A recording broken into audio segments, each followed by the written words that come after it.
Hello everyone and welcome to the Intermediate Striker series. We're here with week 3 as the competition tightens up quite a bit. I'm here with Brando. How are you doing? I'm doing pretty good and kind of excited. We are week 3, round 1 of Swiss, which means we are on Imy's app. Kind of a, gimmicky map known for its KOs, known for the Rasmus band, but I think it's probably one of my top 3 maps. Like, if I'm playing a KO character or not, I think this is going to be a fun game. It's a pretty goofy map, and just to recap the ISS and OSAS formats in the Swiss stage, 3 maps are selected, 1 for each round, so that rounds start on time. This one started pretty late. A certain Chili member of Chili Saki was a little gone. But on the other hand, it's Imy's app, and Rasmus has just been locked in. Yeah, and we did see a Julie ban coming out from the side of the Chili Sakis. Kind of surprised. But Julie, Rasmus, both of them known for KOs. And looks like they're locking in the Asher and Juno. Are we thinking an Asher goalie pick maybe? That's a pretty good question. I'm not quite sure if that is the play. Asher is picked a lot in the forward role to do a little bit of dash punching. It's a little bit less straightforward than the Juliet, but it still has a ton of power behind it. So that's probably the most likely outcome here. Might be a Dubu lock-in as the final goalie pick. But overall, I think Bomb Squad pretty happy with what they managed to get in the draft. I think the Juliet ban was because Tanky is a very, very known Juliet player. Okay. So yeah, it's like if you know. And yep, you were right with the Dubu. Most likely Dubu goalie. It says Dubu forward. I am going to go crazy for it. But yeah, looks like we get the Atlas goalie with the Rasmus and the Imy going against a Asher forward, Juno midfield, and Arctic on that Dubu goalie. Oh, and it's a bit of a painful start here. Adrenaline Rush Egoist warps the entire game. Any KO will probably lead to a barrier take and a goal, but right now it's just the Juno of Captain Cold getting first blood and managing to save the barrier last second. Yeah, kind of surprised. So far, not a lot of KOs, but a lot of core control in that top corner on the side of Chili Saki. Just maintaining that forward pressure. I think you're right that with that Asher forward can do those kind of cheeky 1-2 punches, but also good at just stuffing it straight through most goalies. And a Juno slide strike does slide it into that bottom pocket corner. And Chili Saki goes 1-up in this first set. Well played by Chili Saki on this one, continuing to push it forward here. Twinkle Saki on the dribbles, looking for the opening immediately, almost finds the barrier, but it's now Tanky pushing the core up. And it's going to be up to Fiber to find a way to control this midfield here as the hook barely does not kill Twinkle Saki. And the Asher surviving there is really huge as Captain Cold is just completely controlling the midfield, out-dribbling Fyra with the slimes and making it so difficult as Twinkle Saki goes for a dribbling play, almost finds a score, and Arctic pushing up so aggressively to keep the offense going. Yeah, and I think what we're seeing is just a lot of aggression coming out of Chili Saki, just being able to, once they get it forward, they're able to keep it up there for a long time, basically forcing the Bomb Squad to waste their cooldown so they don't have anything to attack with. But Bomb Squad here trying to make a play happen, but not able to get it through with the entire team of Chili Saki coming out to stop that push. Yeah, and Fyra now with the dribbles with the flip available, has to use his Egoist, and Tanky actually takes out Arctic a little too close to the net. Another flip used, bottom side, and the coverage isn't quite there from Chili Saki. But if you're Chili Saki, I don't think you're too sad about that, right? That's 2 flips used on Bomb Squad. Yeah, and it's not like Dubu had any stacks or anything to lose, but that was... You KO the goalie and you have 3 flips on your side, you have to get that in. There's no way you mess up that bad. But Tanky Big Tanky trying to get a cheeky little KO on Arctic, but just not able to have enough knockback with that Rasmus hook. Yep. Don't mind me leaving and rejoining. Don't forget about it. Whoa, Arctic actually with the roll manages to nullify the flip of Tanky, and with that the resources mainly gone, but Twinkle Saki taking so much chip damage, almost gets hooked, but the knockback got cancelled by Jacob, I think. I think you're right. They're just not quite the coordination there, and they are wanting to get this Asher out, but they're kind of losing any kind of pressure and just letting Captain Cold and Arctic just play with the core at the midfield though.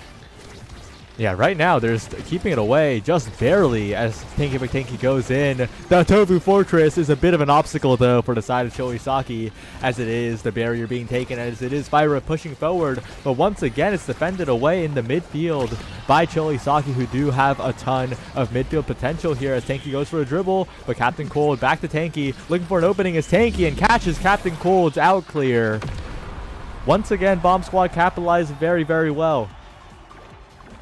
Yeah, and I think we were kind of saying this going into this. IMEZAP, really known for all the KOs. I think all these players are pretty much aware of each other's KO confirms what they can KO with. So I think it's just going to come down to who can maintain that core pressure. Caster's Curse, I guess. Yeah. As Tanky does find a Rasmus KO on the Asher, on Arctic. Or not Arctic. Yeah. Twinkle. On Twinkle. That does mean that Arctic is going to have to burn this flip on the defense, leaving the goal wide open. And it is funny though, right? Because that was the first real hook KO of the game, and we're already in point 3. So the overall point was definitely right as 2 KOs come out, one on each side. It was Jacob against the center, and it was Tanky for the goal as Bomb Squad continue the scaling, and so many things could happen here. Yeah, and obviously Rasmus up front, you're seeing that Monu is going to be just a lot easier to get those hooks. Nothing too defensively for Choisaki. You're kind of hoping for either, I'm losing it right now, unstoppable, so you can tank those. But they do deny the hot shot from the Juno.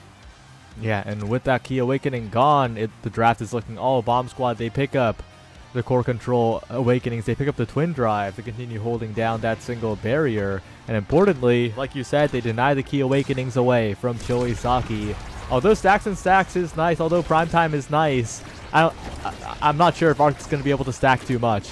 No, that's the thing with those stacking awakenings. They're almost never worth it on IMEZAP because of all the KO threat, especially when you have a Monu Rasmus kind of denying you any way to cross opposite of them. There's a bit of trouble for Twinkle Saki, who's not being allowed to play the game pretty normally, and Captain Cold and Arctic, the defensive positioning not quite there as a duo. Solo the clears have been good, but Tanky even better alone, uses all the speed from the adrenaline rush to find the goal, and it's once again Bomb Squad looking good. Yeah, Bomb Squad just has so much of the pressure, forward pressure, going with this, especially with all that KO potential that they have, that Choisaki is going to have to be hyper aware of their positioning, where Rasmus is. But like you were saying earlier, Twinkle Saki was taking just so much damage early on, not really getting the play. And again, just not getting the play. And Tanky McTanky just dribbles a little bit, takes that Rasmus death touch, and nothing Dubu can do about that.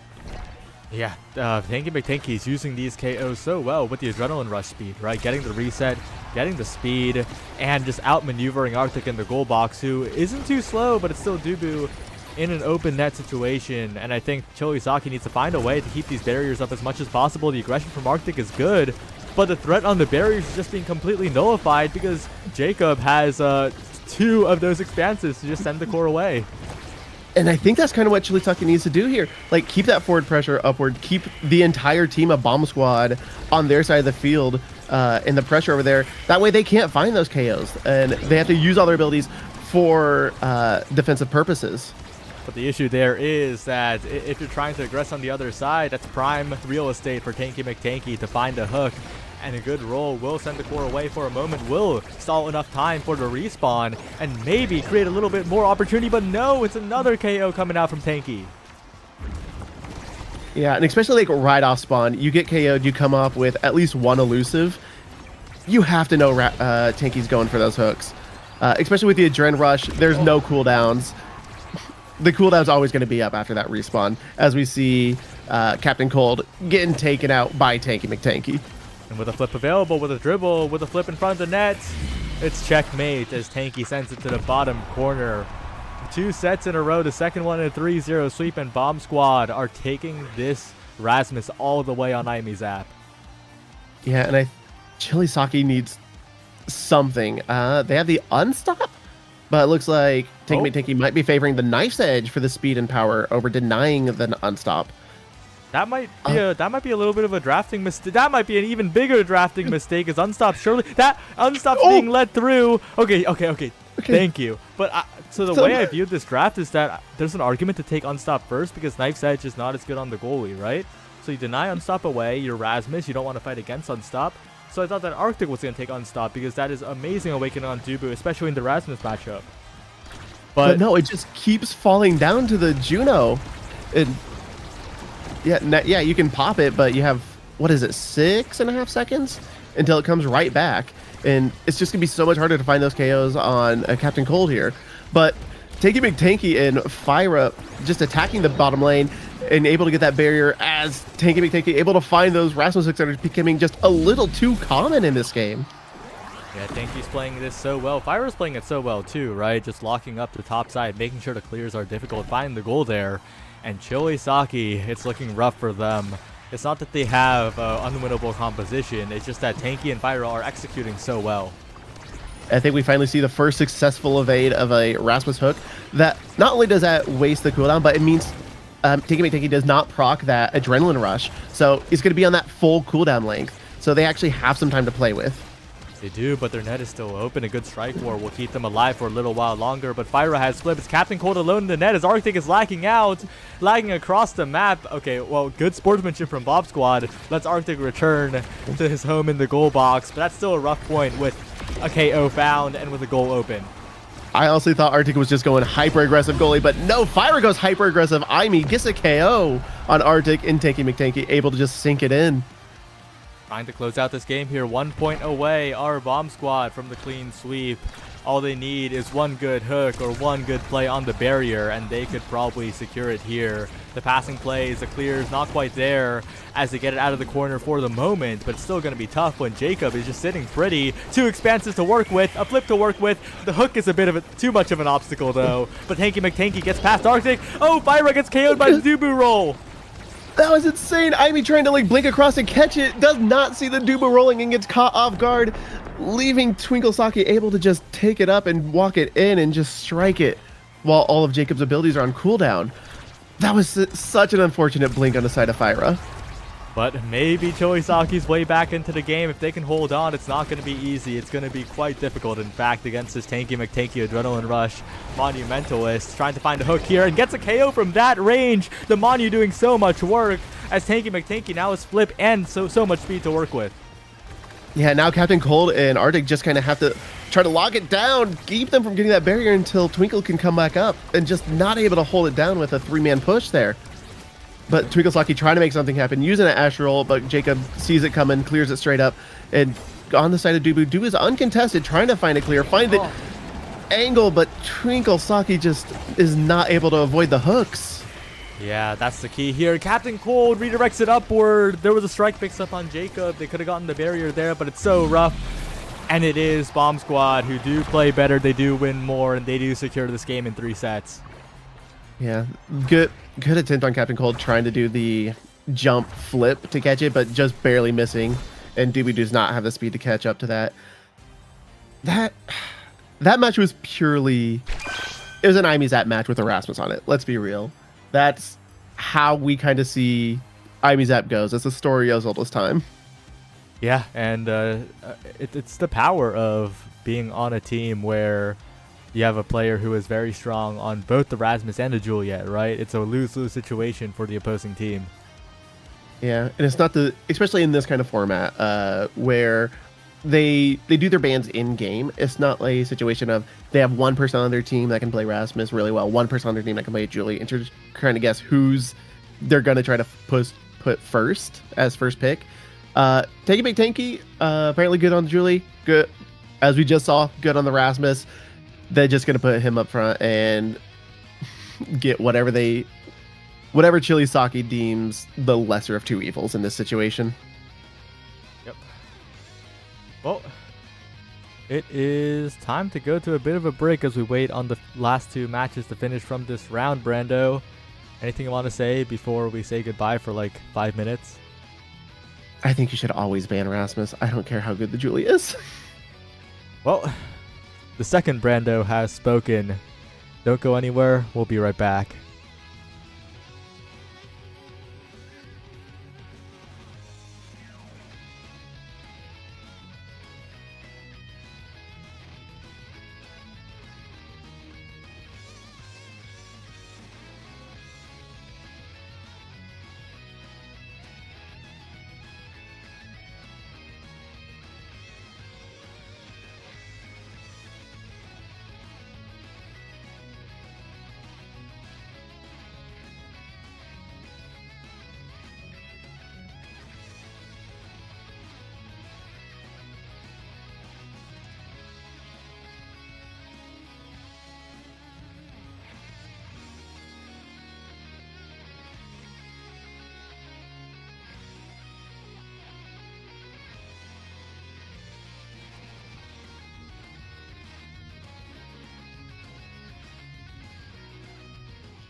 Welcome back, everyone, to the Intermediate Striker Series, Season 1, Week 3. We're here with Paying Off the Refs versus Bongoni Brawlers. They're both 0-1. Must-win game for both of them. We'll see how it goes. I think we can go international, though. Why not? I think we've already gone international. Shout out to Chikara Kittens. Oh, yeah, that's right. Yeah. Best in slot. Best international Mega Striker stream. Confirmed. Yeah, that's what BIS stands for. Best International Strikers. But yeah, going to Clearing Corp test chambers. Always an interesting match, just because the different variants you get. You get some that are more suited towards you're dealing damage, finding those KOs, but then a lot of them, or not a lot of them, but some of them more about the core control and finding those interesting angles. I guess, what do you think we're gonna see here? Do you think we're gonna see a damage comp come out, or are we gonna kind of see some more of that control team comp? I think it really depends on what the starting awakenings are. Clarion Test Chamber is a very flexible map after all. It can serve both of those modes, and especially with a team like the Bongoni Brawlers, they can do a lot of crazy things. We might see a Rune, we might see a Dubu forward, we might see a Zentaro goalie. A lot of things can happen here. Yep, and I don't know too much about the people on paying off the refs. I know Cold Ramen went against them in OSAS for a couple seasons, so I know they're a pretty good forward. They were on gapped guys then, and they had really good core control. I'm wondering if we're going to see that from paying off the refs, or not knowing Saikeen or Ripsic too much. Are they more damage focused? Are we going to see a more aggressive goalie on their side? That's a big question, right? Because AJ Cannon has casted Cold Ramen in OSAS, and Cold Ramen actually was the most notable performer for quite a while, I think, last season in OSAS. It's a bit of an interesting matchup here in that aspect. Yep, and as we load in, we're going to see kind of what they're hovering, kind of what they are initially before seeing the awakenings, what comes up, what they're leaning towards. We are seeing Ripsic hovering the Asher goalie, switch to the first spot. They really want to lock that in. And Aimee and Kai on the forward side, Juno and Kai now. Looks like a lot of mobility they're going for on the side of paying off the refs. Yep. Aimee Band coming out. Always good to take away the staple, one of the strongest characters on this patch. Asher as well, taken away from Ripstick. They have done their research, or maybe that they just have the basic player knowledge that Ripstick does thrive on that specific melee goalie. And I'm an Asher goalie lover myself. Strike Shot Asher is my fave. But they are going Mako goalie. Still impressive, still really hard to get through. We're going to kind of see how the Bongoni Brawlers can do that with a Rune and a Luna pickup on their side. Is that a double midfield or a Luna goalie maybe? That's a good question. I'm not sure if we know yet. Also, hovering a double midfield for a moment, it was paying off the refs, but instead they're opting for the Juliet. I think they're predicting that the Luna's going into their goalie position, which is why they picked the Julie, which has a pretty solid time dealing with a Luna. Just dash punch, just win, smile. Yeah. But this last pick's going to tell a lot here. What is the final lock-in for the Bongoni Brawlers? And the answer is... Drumroll, please. X. Okay, X. So it is a Luna goalie. I think the read by could be an Saikeen X was goalie. good. Okay, Could be an X goalie. Let's not jump the gun here. There's no way, right? There's no way. No way. Okay. It was Tycho maybe. Yeah. Luna goalie we're seeing. Okay, honestly, it's worse on Tycho. Agreed. Okay, let's say it's fun. It's more fun on Tycho. Yeah. But we are seeing a prize fight on everyone except Ramen and Ripstick going for the aerials off start. Really trying to get KOs on the side of the Bongoni enjoyers. Again, Luna goalie, that's kind of why you pick hers for all that damage. Yeah, and we might be seeing some of that here with a triple prize fighter as Saikeen is taking a lot of it. Good saves by Ripstick, but a dash punch by Saikeen. A prize fighter stacked up, and also Saikeen giving a lot more breathing room to walk around the field without taking too much damage. Yeah, Julie does not need to get you staggered to get a KO. All she needs is you on the near the edge. And again, we were talking about the different variants and kind of what they gear towards. This one, once that center bubble pops, really forces people out to the edge, which I think will really favor Julie finding those KOs. Yeah, shout out to Sage though. Sage's pillars have all gotten incredible value on both the defense and the offense here, mixing it up, giving AJ a chance as well. Wow, Sage is playing this game so well already, and on a pick like Rune that recently has been really thrust into the mainstream. It's been picked a lot recently in Nassel, but on the other side, Ripstick making some crazy Strike War saves. Finally, the barrier goes down as AJ flips and dips, and Cold Ramen pushes forward, but Sage still has a flip. Yeah, Sage is looking a little low. I think Saikeen trying to find that KO, but does catch, Cold Ramen does catch oh, wait, no, sorry, that was Ripstick that sent the core over and catches AJ off guard. Yeah, that was crazy because I the indicator was a little bit weird. It didn't look like Ripstick had Empowered Strike, but that was 100% Empowered Strike Gaming, setting the core so fast across the map as Ripstick makes another crazy save with the primary. Looks to be as familiar with the Mako as the Asher here. Yeah, but like you said, Sage with those rune pillars perfectly placed, catching Ripstick off guard as he tries to clear and just bounces it right back, does take the barrier. What a conversion by Sykin though. 2 barriers taken with just the dash, not the punch. A strike afterwards, the cherry on top as Cold Ramen sends it forward. A good strike by Sykin. And despite the great midfield plays, the moment paying off the refs gets one opportunity, they just get everything.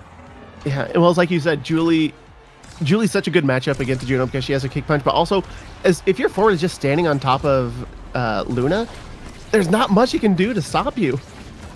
Yeah, that is the secret, not so secret tech against Luna. Just stand in front of her. Oh, what is she gonna do? And dash forward if you're body blocking? Not really. And that's exactly what Sykin is doing a lot of the time, just zoning away AJ. Yep, and Sykin, AJ trying to dash to get it cleared before Sykin can even get it, but misses the dash, and Sykin able to get that final barrier and get the goal inside of Bogoni Brawlers opened up. Nice catch from Blade Valor, but is taking a lot of damage and no evades.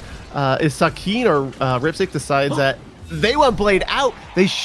And no, Blade able to strike it just outside of Ripstick's strike range and gets it in. I'm surprised Blade lived that long. Yeah, great survival by Blade's Valor, but also Sage once again, right? Okay, well, Blade's Valor did not survive that time, but Sage, with the pillar on the top side, cut off Ripstick's clear options on the bouncy house, and I think if Sage is allowed to scale, this game can get out of control because they're doing so well already. Yeah, even with Blade out, Sage able to play the midfield as a rune, able to get the barrier, but unfortunately, paying off the rest does get the double unlock. AJ with a nice dash, though, able to save it, but there goes Sage, getting a little low, and Sykin just eyes them up.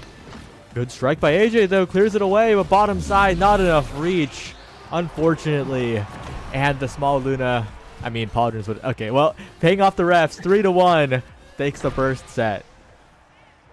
Yeah, and Sage is doing so well at midfield, denying all those clears, but once the core gets over to the side of Bogoni Brawlers, Luna just doesn't have much anti-stuff, much to deny Julie from just walking up.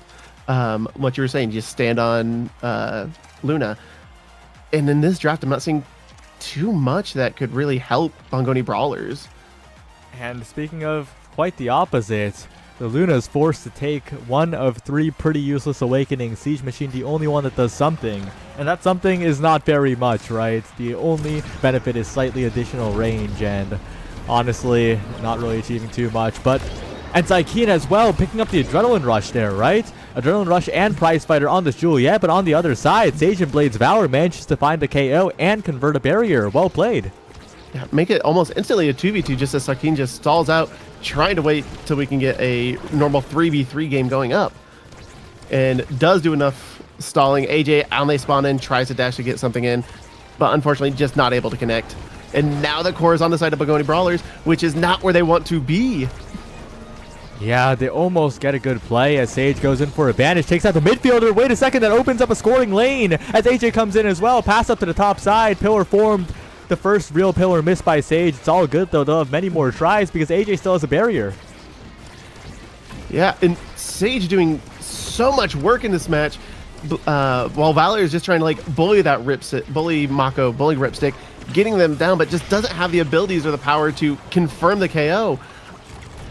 Tough situation for AJ now. Needs to be perfect on the defense. These slimes are scary, but Sage manages to get it through, and a good hit stun by AJ. Makes it so that Ripstick cannot catch the core as Blade's Valor sends it in. Maybe the Bongoni Brawlers, despite giving up Adrenaline Rush to the Juliet, maybe they've scaled enough, and maybe they have more potential, right? Spark on Blade's Valor. Yeah, just that much speed. I think they have to win a set. I think Sage is doing a lot of work. Catching the clears with the pillars, controlling the midfield. As I say that, Blade able to get both barriers open, but does take the KO in return. Yep. Blades is gone, but Sage almost has flip, right? If they can maintain at least one barrier here, if Sage can stay alive and get this flip, this is still incredibly favored for the Bongoni Brawlers, but they lose 2 barriers in one fell swoop. Sykin goes in, and AJ's in so much trouble.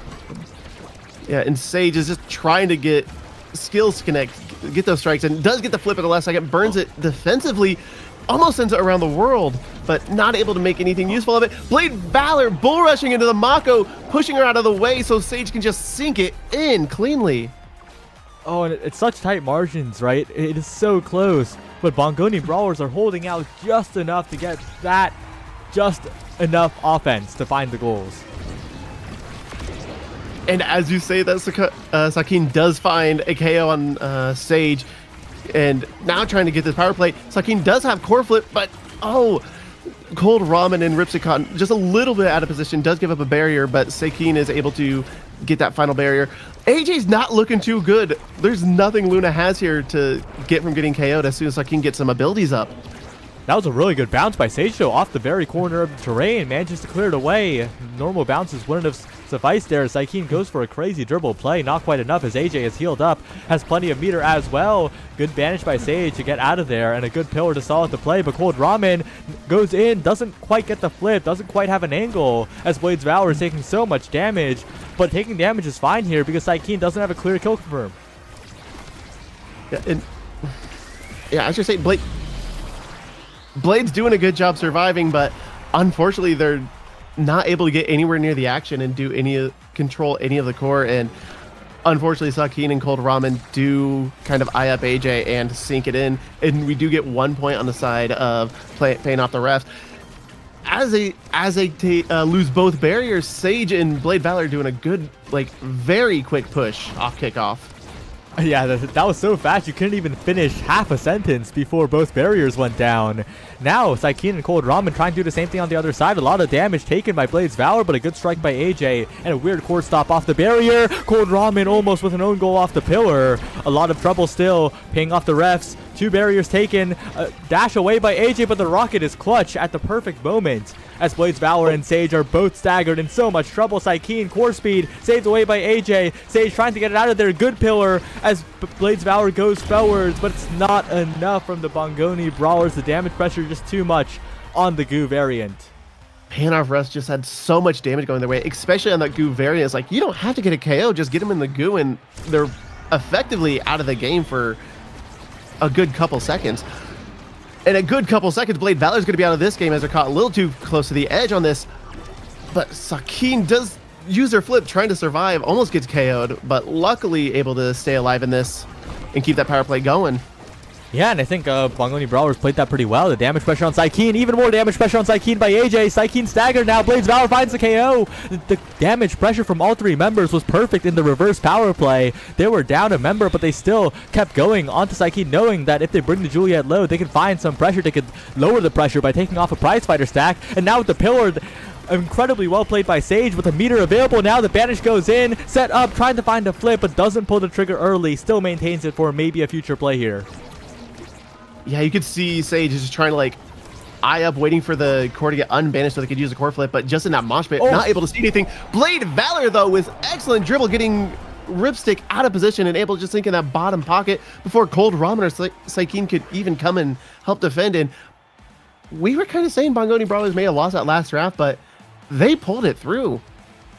They absolutely did, and that's some more spark scaling, possibly, if that is what is wanted here. That's another single spark here for the ex of Bongoni Brawlers. Blade's Valor starting to turn into a bit of a behemoth right now, as there are plenty of other good awakenings, right? But Twin Drive falls down to the Luna. The eject Luna now going to fly so much more freely.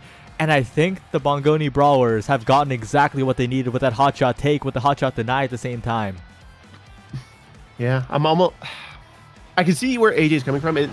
Their damage, their mobility is kind of what they're building into at this point. Was it worth giving up the unstop? And now there's allowing Julie to be able to do all those dash punches, especially as a Luna goalie. Yeah, that is true, right? It's the offense versus defense / denying argument, because unstop makes Luna's life so difficult when it's on the opposing side, and unstop would have been so nice to be able to knock a dash punch by Sakeen, but Twin Drive gives you so much more offensive freedom. And I think what the Bongoni Brawlers game plan is just they need to push forward. They need to be on the offense, because if AJ's put in a bad defensive situation, it's like it's already over. Yeah, and I think you're right. And that may be the play. Let's see if they can get any of that offense going. AJ able to find an amazing clear out of Julie's Fury of Fists. That had to be the tightest angle to miss. Barely gets the timing on that, I think. AJ with the good clear too, with a good rocket, sending it forward to BladezValor, who sends it right past. But not quite enough to get it all the way through as Sage mining the top side. Needs to be so careful, but Sykeem misses. A dash down from AJ, not quite getting the strike. That could have been a goal. Now a flip from Ripstick, but the angle is cut off. BladezValor with the core speed in overtime secures the goal, and the Bongoni Brawlers are back. Yeah, I think offense is the way to go. They're able to just keep Julie kind of like just out of position enough that she can't find those kick punches that'll let playing off the refs get that striker advantage. And if they can dish out enough damage, especially with Blade with the double sparks, if he can pick up power, Bongoni Brawlers might just be building into the damage comp is what they need.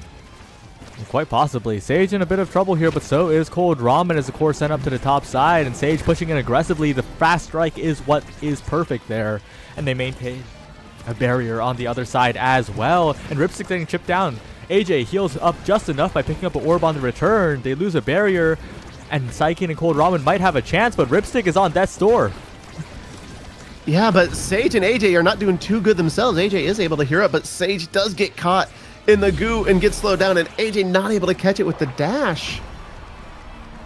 Yeah. Like, even though they're building into this damage, these damage abilities, they just weren't able to dish out enough damage to make use of that goo variant that we saw just in the previous set.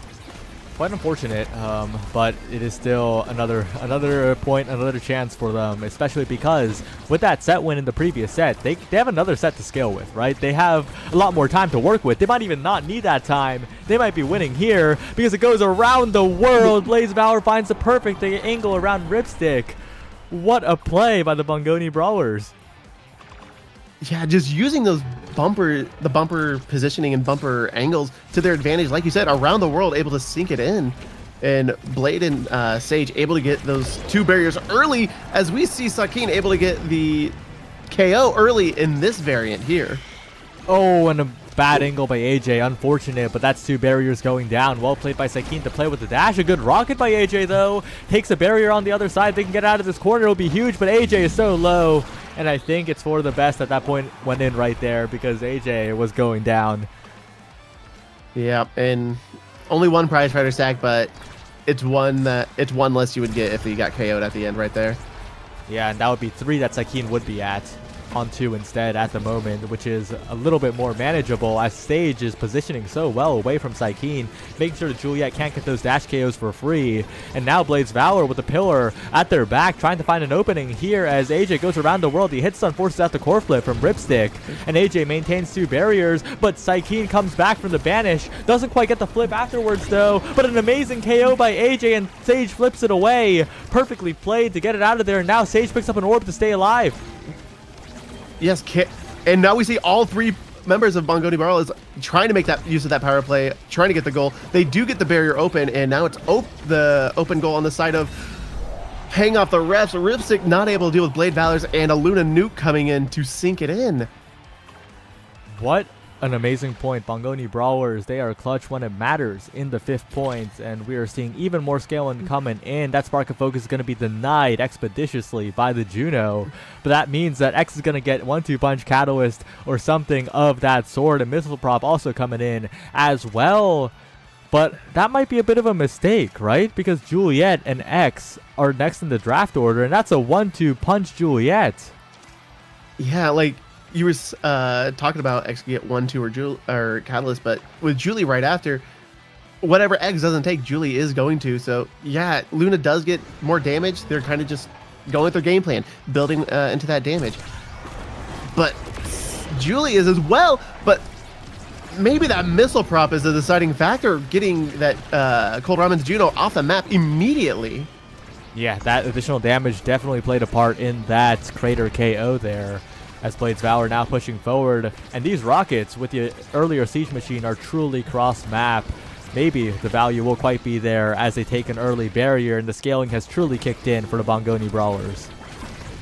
Yep, as we see, anytime Sykeem gets the core, they just walk it up because they know it's going to be risky if Luna has to challenge the Julia 1v1. They go for the dash, and if they miss, Julie gets a free shot.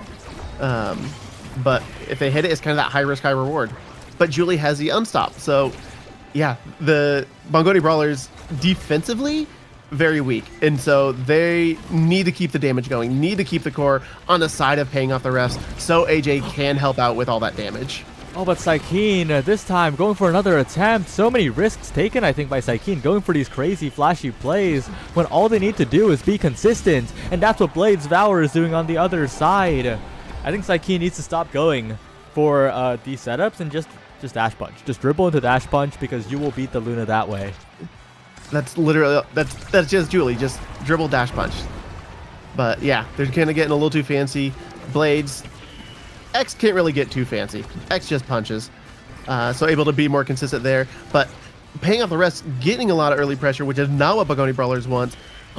AJ with a nice missile clear, sending that core red onto the other side, but Ripstick able to get there to defend it, but not able to defend with a Blades Valor X in your face. Does lose one barrier. And Sage is keeping it up, but oh, weird pillar, but the strike reset is there to save it on the side of Sage. And Sage, once again, so aware of Saikeen, right? Just dipping back whenever they step near the edge, but this time, the cooldowns are all gone. Bongoni Brawlers overextend and paying off the refs, bring it back to a tied game. Yep, and that may have been a conscious effort on AJ to let that go in. Flip may have caught it. It may have been right on the edge there, but going into this set or into this point with Flip here, he burns it defensively though, not able to get anything out of it. Cold Ramen taking a lot of damage though, burning their Flip as well. Now there's one Flip on the side of for Blade Valor, but if they can just get the core over there, can they get the barriers down and get something happening? And no, the Bongoni Brawlers not able to play the defensive game and get that core cleared up. And Blades Valor wasn't able to do much that entire point. The paying off the refs just had so much pressure up front. Yeah, and that's what happens on the bounce house if one side manages to keep up the barriers. It's a very volatile map. I've heard it be called the Inky Splash Zone of Clarion. And it kind of is fitting in how explosive it is. But the one who's explosive right now is Saikeen. Getting massive, flipping and dashing it in. That's the gameplay we need to see from Saikeen as they take the set. Yeah, just get in there, flip if you need to, kick punch it when you have to. Well, but we do see... Looking at the draft, what are you looking at? There's no way that Spark is getting down to X. I can guarantee you that. I am seeing an Egoist up, and we did see X with Catalyst. They're denying... Yeah, Julie's going to have to deny the Egoist from X as well, leaving Deadeye right up for Luna. And AJ going all in on that damage. With Missile Prop Deadeye, that might be enough. That's going to be a lot of damage coming out from Luna there. I'm surprised X didn't go for Fight or Flight. I think that additional speed would have done a lot of work, but instead wants to get some better strike wars, it looks like, against Ripstick. And of course, Fight or Flight not doing too much for the Mako. So there is that line of thought there. The part I'm more confused about is Deadeye falling. I guess it's like an unfortunate necessity, the lesser of two evils, but in the end, right, it is so tough to draft around so many win conditions, and that's what Bongoni Brawlers are excelling in right now. But their win conditions are powered up, their weaknesses remain the same. Yeah, like you were just saying, they've been scaling so far into damage, but they're not able to get that damage out before paying off the rest can make something happen.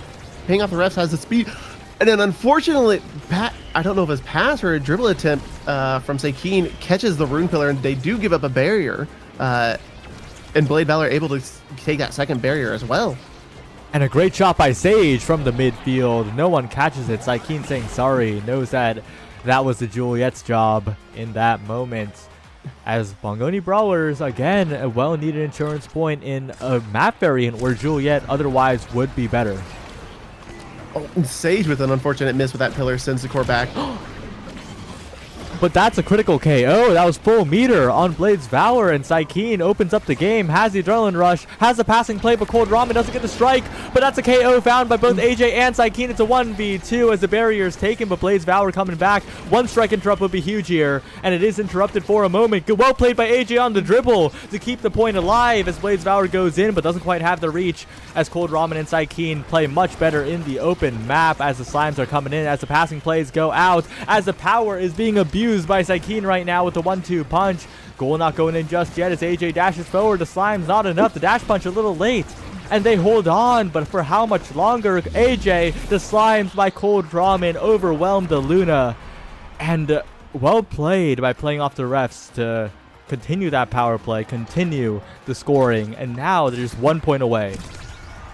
It's like what we're seeing really early in this match. We were kind of talking a lot about a lot of Sage's good plays, good pillars, but paying off the refs is having so much control, pushing it so far forward that Sage has to fall back and help AJ because Luna just cannot deal with a Julie in her face, let alone a Julie Juno. And so Sage is kind of really limited in what they can do. And now that they're finally getting an offensive play going, they get the barrier down, but not able to come back and help defensively. And unfortunately, Bongoni Brawlers, I think they spec'd too hard into damage and not enough into defense. They just did not have the answers. In that last point, I knew it was over as soon as Blade's Valor didn't get the flip after the barrier, because in a game like this with a comp like this, it's all about maintaining possession. You know, Saikeen was standing in the enemy goal box while his goalie was getting beat up because he knew one opening is all it takes, right? Juliet wins this matchup, the 1v1. And that's exactly what happened there. Bongoni Brawlers, well played. I think their game plan definitely was solid. But in the end, they just let it slip once, and that was the difference here. Yeah, I gotta agree. Blade Valor and Saikeen, both basically standing in the enemy goal box, waiting for those openings to happen. And early on, Saikeen was trying to get a little too fancy with it. We were kind of what we were saying. But that last set, like you're saying, they just the core just needs to get to them one time, and Julie will always beat that Luna almost 9 times out of 10. Yeah, and don't let that distract you from the fact that I think a part of the issue might have been the draft strategy, because Blade's Valor, I'm pretty sure would have been more comfortable on the Asher, right? But by denying the Asher away from Ripstick, that's another pick taken away from the pool. So that's a little bit of an unfortunate circumstance there, but honestly, I don't know. I think Bongoni Brawlers played well. It's unfortunate that they're 0-2 and out of bracket contention, but that was very impressive. That was a very close game, and they brought it all the way. They almost won that.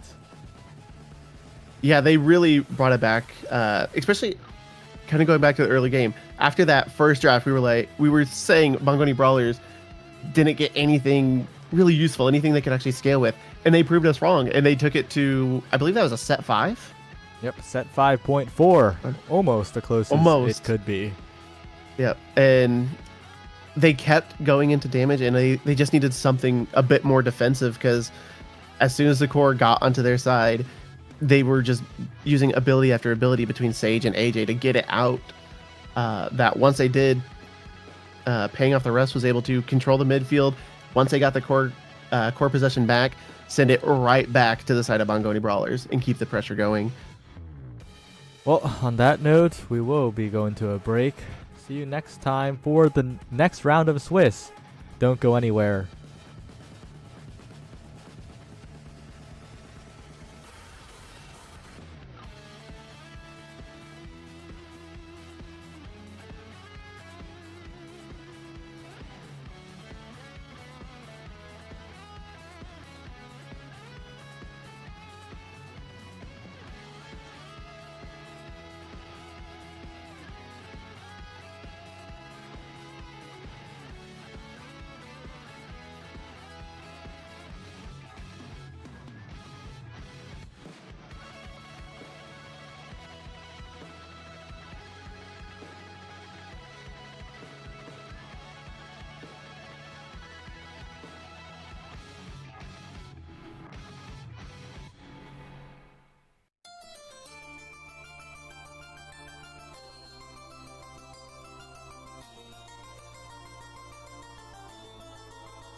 Hello and welcome back to Swiss 3 of ISS. I am Brando V2 and we are going to see Royal Voyagers against For Flip's Sake going into AtLab. What are you expecting to see out of these two teams, Saya?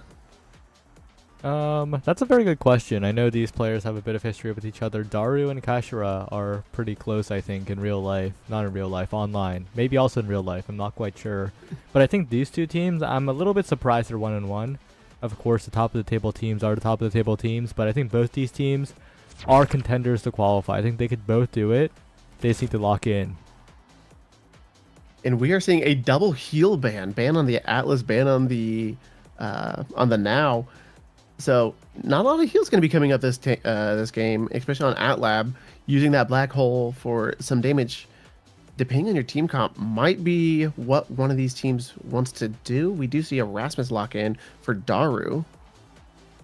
Yeah, Daru on the Rasmus, I think, is something that is a player that I trust on the Rasmus in the sense that I think they will be performing.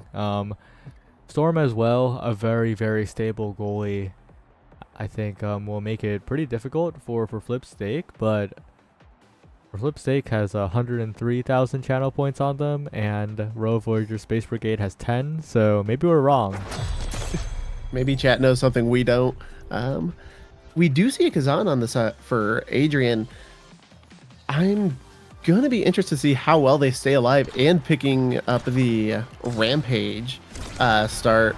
Actually, Engel Senpai and Scrimmache, the only two picking up Monumentalist, everyone else going for the Rampage stacks for the size.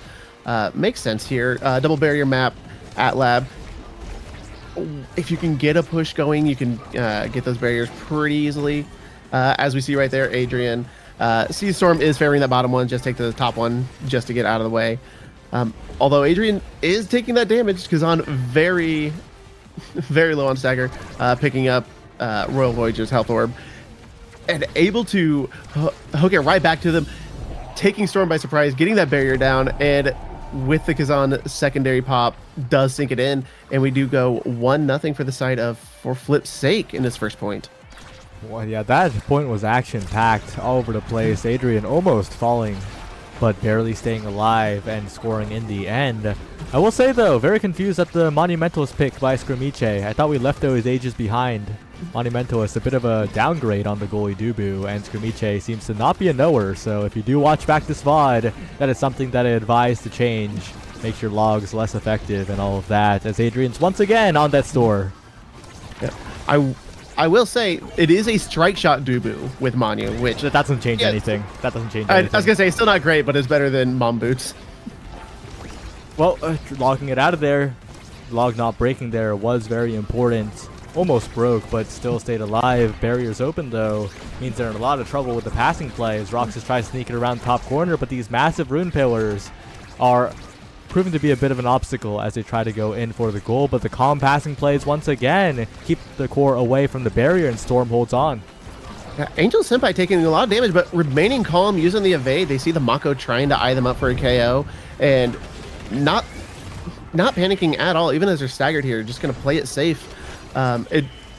Try to heal up so they can get back into the action and help get the core out of their side of the field, but unfortunately Scrimmache does not flip and does not catch it as Daru sends it in, and now we see it 1-1 in his first set. Okay, since it's still early in the game and I'm getting some questions from chat, Manu is bad on goalie Dubu specifically because it makes the log big, and the log will then break on the brawler, leading to incredibly reduced effectiveness on the defensive end. It's just a strict downgrade. It's not the craziest thing in the world. Like, if you have to deny now by picking it up, if you deny like a rune in some circumstances, that's fine. Like, it's a downgrade in the sense that it's not game losing, but it's like worse in most of your interactions. Yeah, and as we see right now, one berry down on both sides, but For Flip's Sake trying to make something happen. Kazan with Flip does use it. Kinde makes anything happen, just waits it out, not able to find a shot. But we do see Roxas getting KO'd, and Adrian kind of trying to keep the core and get the KO, but no, Angel Senpai just pops a pillar and sends Roxas out, and now we get a power play on the side for Flip's Sake. Yeah, and the banish goes out. The pillar tries to form, and Adrian's Kashira setting up on the banish finds the KO as well. Roxas and Daru need to do a lot of work here, trying to get it, but no one strikes the core in the center. Takes out Daru, an easy goal for Flip's sake. They stay afloat. For Flip's sake, really taking advantage of all this damage that's coming out. I'm not even sure where all this damage is coming from, if they're just catching rune pillars with the Manu, if they're popping the black hole, but Royal Voyagers is taking a lot of damage, and for Flip's sake, just taking full advantage of it. Yeah, lots of damage here. On to Adrian this time. Maybe they can secure some kind of KO, look for some kind of angle, but Screamiche is on point with that roll, getting it away. Trying to find a dribbling play is Engel Senpai. Not quite enough as they go for another log on the bottom side. Flip available, but good save by Storm keeps the barrier up, and Royal Voyager Space Brigade need to keep at least one barrier up to stay in this, as they do a lot of damage with the center. Oh, such a phenomenal KO play by Angel Senpai, trying to get Roxas with the pillar. Roxas does do the evade. Angel Senpai just says, okay, checkmate, I'll pop a second one. And Roxas just not able to get clear and get out. And now, for Flip's sake, just trying to make something happen with the striker advantage. And unfortunately for them, Royal Voyagers holds strong and keeps the core alive. Dangerous spot on the bottom side. A banish catches the core too, so not a scoring play for the moment. A good flip by Storm to not panic, to not lose the goal, not lose the set. For the moment, a good clear around as Angel Senpai tries to get in position and does get blasted off, but Roxas can't quite get there. Well played by Kashira to get in position for that goal, and for Flip's sake, take it 3-1. Yeah, a lot of damage coming out for Flip's sake against Royal Voyagers, but Flip's sake also a lot of good control, once they can get possession of the core, able to get something going. And we do see perfect form coming up, and the Kazan actually going for the size on the built diff. Yeah, a lot of size for Kazan does make the game a lot easier in terms of this overwhelming strike war potential here. And with perfect form falling to Rune, I think for Flip's sake are in such an amazing spot. The Timeless Crater as well, of course, makes the log a little unwieldy, but the Timeless aspect is going to be so huge as the Screamiche is going to push up, walk forward, drop the Tofu Fortress, and then it's going to be so difficult to play. Yeah, if Screamiche can get extra special or any kind of cooldown reduction for that ult, that Tofu is just going to be up non-stop in this match. And especially because they've been walking up pretty comfortably as well, and of course locking this barrier down. This time though, a strike shot will take care of Kashira, and once again these pillars come in, but not quite enough. A passing play to the bottom side, well played by Roxas, but Screamiche finds a strike war. The strike mechanics on point from the Dubu as they save it once again, almost get it out, but it gets forced through eventually by Daru as the barriers open up. And I think Kazan's hook actually may have pulled it back into their own barrier as Screamiche was trying to find the clear. But yeah, can Royal Voyagers, Daru just trying to make something happen, but a 2v3 not able to do anything with it, no clear passes, and they just get it through. But they do find a KO! And sends it straight to the top corner and gets the shot in. Wow, what a point. Storm finds the flip to the top side, and the KO with the Giga from Roxas was crucial as well, as Royal Voyager Space Brigade, although the Awakening draft wasn't too great, they did find some stuff, but a double banish is 2 barriers taken. Amazing from Angel Senpai. Angel Senpai really good on the banish, not catching the core, and able to get both those barriers out. But now Roxas using that Kai Barrage just to get 1 barrier, but now they're on the defensive. All 3 members of Royal Voyagers trying to just slowly walk the core to where they can make something happen. And a phenomenal mix-up from Angel Senpai. The Storm thinking they're going to clear her up, uses the strike shot, and Angel just goes, no, and shoots it straight at Storm and through Mako for the goal. A bit of a no mix-up there. I think Storm was just a little too overconfident on the pass read. I did have the primary available, but didn't quite reach it. But this time, excellent defense, keeping 1 barrier up for the moment. The issue is Roxas and Daru aren't really getting many opportunities to play on the offense because Kashira is so massive. Adrian is standing there and just striking it over and over, and Angel Senpai just setting up, and Screamiche, although that's a missed roll, the missed roll doesn't actually get punished at all, so all is good. never punished on the side of Screamiche, but now they finally got the core over there, but do they have the abilities to make anything happen? Storm just trying to keep it up, but no, the Dubu Tofu comes out and just denies them any kind of forward pressure. Barrage is good. The Giga Blast sends it forward, but again, the forward pressure not quite there from Royal Voyager Space Brigade as the strike up to the top side. Adrian is just so massive now. That size is so difficult to deal with. Yeah, and Kazan just has so many abilities, and being able to scale with that size, with that crooked hook into that longer strike, it's just going to be hard, especially Storm does not have a lot of mobility as Mako. They have a lot of anti-stuffing potential, but once they lose the barriers, that Kazan's just going to be able to send it right around them fairly easily. Once again, trying to find a pillar this time, but blocked away by Storm, and a great save by Screamiche. Once again, Daru attempting a take, but Daru lags out at the wrong moment. Daru actually having several attempts to go for the core, but I think they just keep lagging and not using the flip to get the barrier. That could be the lag issue. That could be them saving it to survive right there. Well, once again, Kasher on the dribbling play. Not quite there, though. Easy clear by Storm, but has a flip. Bottom side, top side. It's a mix-up, and Storm gets caught by the no mix-up. No strike at all. No strike. Hooks it just through themselves, really. Oh, and you know Storm was trying to react to the strike because Storm is a very solid fundamental goalie, but Kasher just doesn't. Kasher just says no. Just catches you off guard with it. But big opportunity to pick up an Awaken here. Picks up the Stagger Swagger. Interesting. That gives Fight or Flight over, and that gives a lot of potential to the enemy team. I think Missile Prop's a bit of a mistake, though. Extra Special might have been the better pick here. But it is stacks on stacks falling down to Screamiche, and I think Screamiche is going to be pretty happy about that one. Yeah, Dubu loves that speed. The Missile Prop might have been just kind of an early deny from the Dubu, but yeah, like you said, not sure it was really worth it. Letting Fight or Flight and stacks on stack fall through anyways. Yeah, I'm confused on that stacks on stacks falling through in the favor of Roxas, because that gives the Kai a lot more speed in the midfield. I think Kashira could have done a lot more with it on the Kazan, and that could have been a win condition, but maybe they've already won. Maybe they have enough win conditions. Yeah, and I could see the Stagger Swagger. It's a little bit of base speed, and Kazan does tend to get hurt quite a bit, so they might be getting a lot of speed boost just from that Stagger Swagger like they are here, proccing at that 50% stagger. But yeah, Screamiche and Angel Senpai just needs to get it over there, and Kazan will make it happen. Just too massive. just Yeah. too big, too many abilities. You got that hook. How do you cover that? And every single point, if it goes somewhat well for Flip's sake, even if they lose the points, that Kazan's going to get even bigger.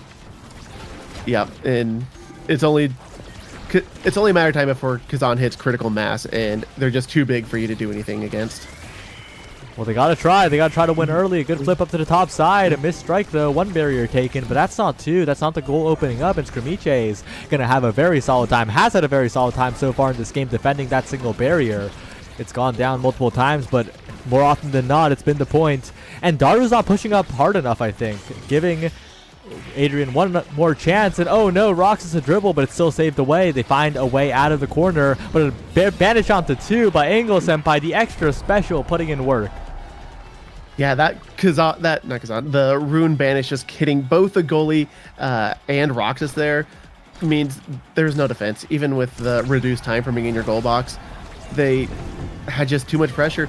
And extra special doing work on banishing that Roxas, but not quick enough to save the barrier, and an unfortunate Tofu, the core gets through and takes that second barrier, and this might be the push-up that Royal Voyagers need. They need to make something happen here before that Kazan gets even bigger.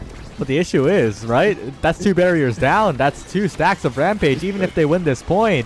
Out of control now, as to the bottom side it goes. Storm doesn't have cooldowns, and for Flip's sake, will make it the bracket. Yeah, the size on that Kazan, that was only 4 stacks of Rampage. Like you were saying, even if they did win that, that's just a bigger Kazan you're going to have to get through. And it felt like they did not have the damage potential, especially once Kazan does pick up that Stagger Swagger, to reset those stacks. Yeah, well played by decided for Flip's sake. All three members doing incredibly well in that game. And Yeah, it was just a very one-sided game once they got Kazan rolling, once they started outplaying. And I think one thing I noticed though was that side of Rover Space Brigade, they weren't really abusing the Monumentalist Dubu, right? I think Daru spaced too respectfully, which is sort of what you're supposed to do on Rasmus to try and make use of the pendulum swing sweet spot. But against Manu Dubu, you kind of have to get in there and make the log break on you and take out their defensive ability. So it was a little rough. Yeah, sometimes you just like you have your setups, your kind of win conditions that getting your pendulum swing spaced out just enough, but sometimes you just have to get in there and win the strike war. Well, that was a very well played game for Flip's sake. We'll see them in bracket in just a second, along with the rest of the teams that do make the bracket. Don't go anywhere. We'll be right back.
Welcome back. We're now entering the bracket stage of the Intermediate Strikers Series, Week 3, hopping in with Bomb Squad versus Chikara Ban. Two incredibly fun teams. We got to see some Chikara Ban action in the bracket last week, and I know that Bomb Squad has been making ripples in ISS since Week 1, but this is my first time getting to enjoy them. I'm here with Kurikan on the cast. What are your thoughts as we go into this match? I mean, both teams, like we've seen them before, and now we're going to come into one of the probably a really good matchup as our first qualifier match. And as we load in here, like we already know about Kenzie and Ghastly and Buddy Biddies, and as like a really good team, and then we have QT Jacob, Fyra, and Tanky McTank as we load in onto Taiko Temple here. What are you looking for in terms of like what we're going to see as picks? Even though there would be unconventional drafts for this match, I am half expecting Fyra and Tanky to go Juno Zentaro. I think it's a really strong offensive duo, and it's their mains for both of them. It looks like there's a Rune ban coming out from the side of Chikara ban. Oh, and a Juno ban. Okay, so the Juno Zentaro is off the table, but I definitely wouldn't be surprised if they run that. It looks like Kinsey is hovering Juliet here.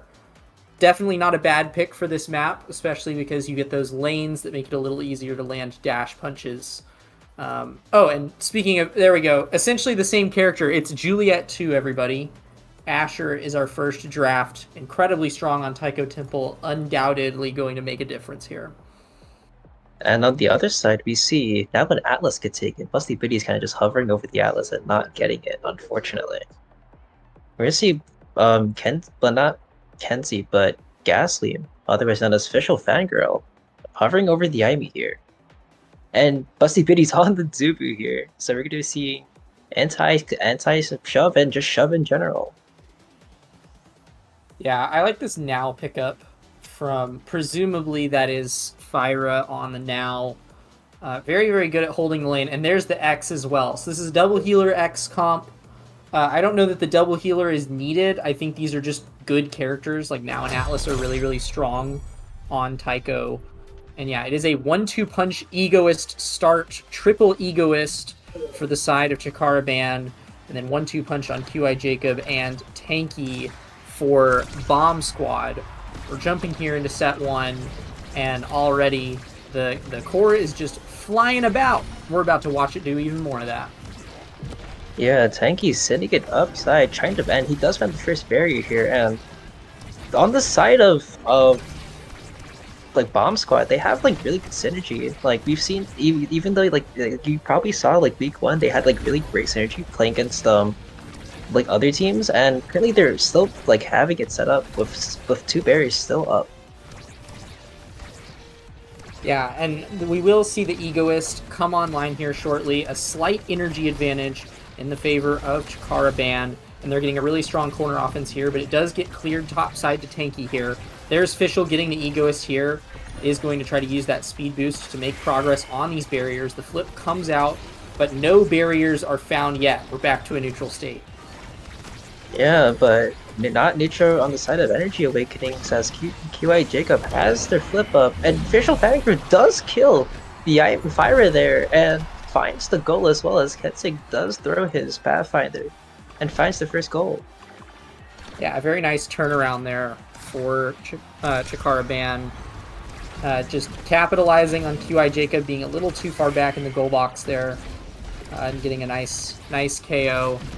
I'm sure we'll be seeing a lot more of these Atlas ults coming out, as it looks like the KOs are coming online for Chikara Ban now. But that is Kinsey now looking low in the midfield. And Kenzie kind of just staying back while Gasly does all the work. X Maximus finds one barrier, Teki with the flip ready. Busty Biddy's also with their flip too. And is looking kind of dangerous as Kenzie is brought to a very low state, kind of just hugging the barrier to try to get Tanky to let go. Yeah, Tanky does have flip here in front of the barrier, but the Official Fangirl running up with that Egoist proc once more. Tanky finds a KO onto the Asher there. Nice corner offense there, but Busty Biddy is able to clear it out with the help of this Aimi. 2 flips here on the defense. One of them might have to be burned here as Kinsey comes back online, but it looks like they might escape scot-free for now. Yeah, flips unneeded here as Fire does proc their Egoist, and speed is the name of the game here as Fire finds a second barrier opening up the side of Chikara Ban here. Official Fangirl and Busty Biddy's both having flip. Busty Biddy's burning his flip, good dribble by Tanky, and it looks about even again. Yeah, Tanky does get some nice dribbles in front of here, actually manages to get out the Tofu Fort. QI Jacob with a defensive flip. Kinsey staggered now. Tanky going in for the kill. Elusive will save him for just a second, but won't keep him alive. There's the defensive flip from QI Jacob to set up the power play. Flip traded with Official Fangirl. Now Primary sends it in, but Busty Biddy's waiting there to save it.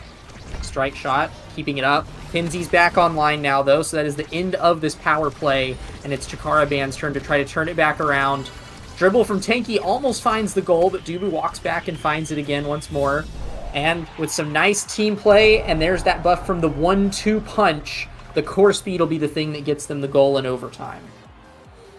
Yeah, great positioning by all three teammates of Bomb Squad here, just finding the correct angles to play and just being able to outplay the goalie by just core speed in general. And earlier, we kind of just saw a lot of like chaos coming out. Kenzie getting staggered twice, finished off by Tanky McTank, and Tanky McTank, well, not Tanky McTank in general, but he died once, and I'm pretty sure Fire also died. And that is, and speaking of KOing here, we see the army get taken off the map by Tanky McTank here, setting up a power play. Yeah, and Fyra is close to this Egoist proc here, dribbling around in the midfield. There's the Egoist. Pops the flip here, but it gets blocked away by the somersault. Almost a double barrier grabbed. Busty Biddies now with a defensive flip of their own. A nice back pass from Fyra to reset here, build up the tempo. Beautiful maneuvering around the enemy forwards of Chikara Band. Stun attempted on Kenzie, but Kenzie manages to win the strike war there. Tanky's flip blocked away by the Tofu Fortress. No progress on the barriers yet, though. Yeah, and Tanky McTank actually burning their flip to try to kill Official Fangirl there. Busty Biddies also trying using their flip, but Kenzie finding the clear. Well, finding out the clear, the KO and the goal here as he uses his flip really well, setting to the bottom side, putting Chikara Band up 2-1. Yeah, very nice continuation of the momentum there by Kenzie, grabbing that barrier and moving immediately into a core flip. Even if you don't get a goal off of that, which is likely, because, you know, maybe Atlas has some cooldowns up there that can respond to the core flip pretty effectively, you still just get to keep possession for your team, allow your teammates to set up. So just in general, really well played by Kenzie and the rest of Chikara Band there. And they're already starting off strong with a nice corner offense in this 4th point. Yeah, Kenzie and Ghastly fighting really hard for that first barrier here. Even Busty Biddies uses his Dubu ult to add pressure onto it, and thankfully QI Jacob gets to clear it, and before it was back on the offense, Tanky McTank did get a barrier here, but now momentum is shifted right back onto Chikara Band as they're looking to set up a corner offense. Kenzie with the Egoist proc here. Let's see if he could use something for it. Yeah, there is a barrier take, gets trapped behind the Atlas secondary, and a KO from the barrier beam will ensure that Kenzie grabs that gold. That's set 1 heading over to Chikara Band. Kenzie taking the set MVP. What are they looking at in this draft, Kirikin?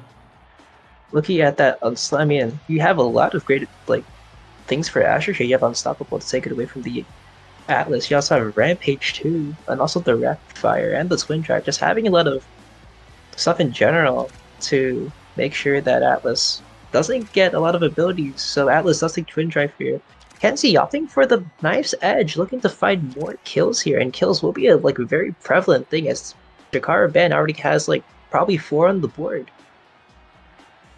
Yeah, it's tough to say who came away on top on that draft. I think more or less everyone got something that they wanted. That Knife's Edge, though, is going to be a huge buff for this Asher. Speed is by far her best stat, and with a lot of size awakening still in the pool, there's a lot of scaling that can still be done with that Knife's Edge.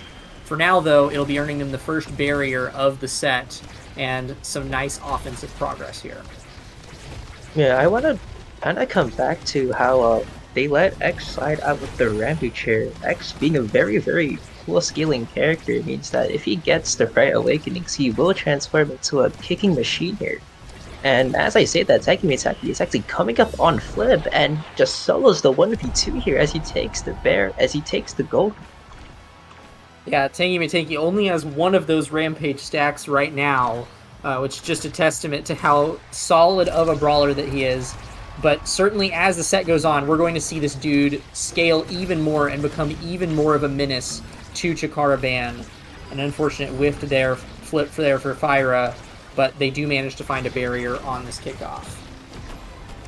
Yeah, Fyra the only one kind of missed their flip, which is unfortunate. Again, Official Fangirl fighting both barriers here. A trade-off is that Kenzie does get knocked off the map by Tanky McTank, burning X Maximus and the flip here. Tanky McTank fighting the second goal here. And the power play about to come offline as Kensix gets back online.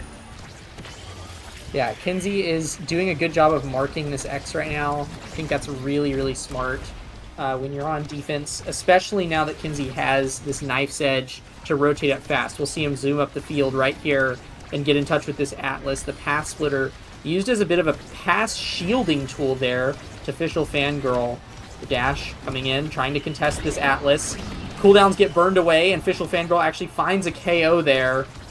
Now corner offense with this Asher, supported by the Imi turret. Egoist proc on Official Fangirl. Maybe a core flip here, passing in front of the net. Very well played here, but the flip does get burned, and QI Jacob is back on. And is well defended away, and a power play in return for Bomb Squad. Kinsey uses the flip here and threads the needle between Fyra and the Atlas Expanse. Even in the face of that power play, Chikara Band find a way to make progress in the set. Yeah, Kenzie, good find on the top angle here, kind of just showing that Brawlers do get it done indeed. Even though Taki does find the kill. And speaking of Brawlers getting it done, Kenzie also finding the kill on Fyra here, setting up a power play for Chikara Band. And these power plays are what's going to decide the match here, as both teams are finding precious kills. Yeah, and I mean, Kinsey is especially being helped out by this knife's edge pickup. So much power on the edge, which is already where Asher loves to find her prey. And yeah, even more core flips coming online here for Chikara Band. There's Busty Biddy's burning one. Gets out the Atlas Expanse. A double offense coming up here from Tanky and Fyra. Does manage to find a point past it, though. Well defended away by Bomb Squad. I think there's a little bit of miscalculation there. Busty Biddy trying to get the dribble off, and X was just right there. And being able to capitalize off of having 3 Rampage stacks beats a lot of things, and as I say that, Hensix just knocks Tanky off the map, resetting his stacks, and giving Chikara Band another power play here. And again, just having power plays and getting KOs is something that we're going to be seeing very often as Hensix finds another KO here. Yeah, it seems like Kinsey is doing an incredibly good job of just reading the movement of the forwards of Bomb Squad. You have to really track the players to land that Asher primary in the sweet spot. Definitely being helped out by this bonus speed. But speaking of bonus speed, that Egoist proc was unfortunately wasted by Official Fangirl. Only the residual speed left over. The flip will get burned here, but it's blocked away by the Atlas Expanse. Tanky low almost gets KO'd, but is safe for now. But it does mean that the passing play gets to happen. Chikara Band tie up the set. Even though Bomb Squad had an early lead here, Chikara Band are coming back with vengeance. Yeah, kind of just taking back the point with just saw the playing here, and Tanky Fyra both looking to try to kill Kha'Zix here, as they do almost knock him to the edge. Unfortunately for them, they do not find a kill, and Kha'Zix just saying Brawlers get it done again, just soloing QI Jacob here, and it's looking like a very losing battle on the side of Bomb Squad. Yeah, Bomb Squad are really struggling to keep their barriers up. But they do manage to find a KO here. The Virus flip does get defended away, but they have an opportunity to take advantage of this power play. Kinsey's about to have a flip of his own, and a KO. The power plays are just non-stop as Official Fangirl is back online. This Doobie walks up, has flip in front of the net. QI Jacob, unfortunate missed strike shot will mean that a second set goes over to Chikara Band. And, I mean, if they keep scaling, here's another set MVP for Kinsey. This could just be over in the next set. I mean, he just found, I think it might be over, as he does find Catalyst here. Catalyst is going to be such a strong pickup, especially since he has the Egoist. And power that up with the Knife's Edge, and just standing wherever he feels like just means that, oh well, if I have flip, I kill you instantly, because Knife's Edge does a lot of damage and pushes you back really far here. Imi taking the Monumentalist away from QI Jacob, which means that he has to settle for the Timeless Creator. Yeah, well, and even more critically, that means Fyra is left without Monumentalist and Timeless Creator, which are both such transformative awakenings on now, especially Monumentalist. So just a well-navigated draft from Chikara Band, but Tanky does take advantage of a nice pinned Kinsey in the bottom corner there, finds a power play, and Fyra and Tanky are still doing their best to keep Bomb Squad in the game. A beautiful double barrier from them gives them the best opportunity they've had in a long time. Yeah, I think that Bomb Squad just has to clear up some of their just bad plays, even though there have been too many to count, sorta, because it doesn't really look like they're out of position. It just looks like they're getting kind of just outplayed in general. So if they end up cleaning their act up, we might be seeing a reverse sweep technically. And reverse sweep, as I do say, as both gold nets do come down here, and it's left as an open goal for both teams. Yeah, but Tanky has this flip in front of the net and goes for the bull rush into X Maximus. Chained off of a core flip. What a way to finish out a point. And I believe, am I mistaken, that also got Busty Biddy's flip, if I'm not mistaken, which is a very nice trade in value as well, because it means they don't have to deal with it at this point. Yeah, actually popping the Max Axis was a great move there, and Busty Biddies without a flip means that there could be something going on here, as QI Jacob and Fyra are both fighting for that fighting to defend the barrier, and unfortunately it does fall, and Kensing's trying to just doing all of the work here as he sends it through Jacob, unfortunately not striking it, tying up the score 1-1. Yeah, it is going to take a lot for Bomb Squad to come back here.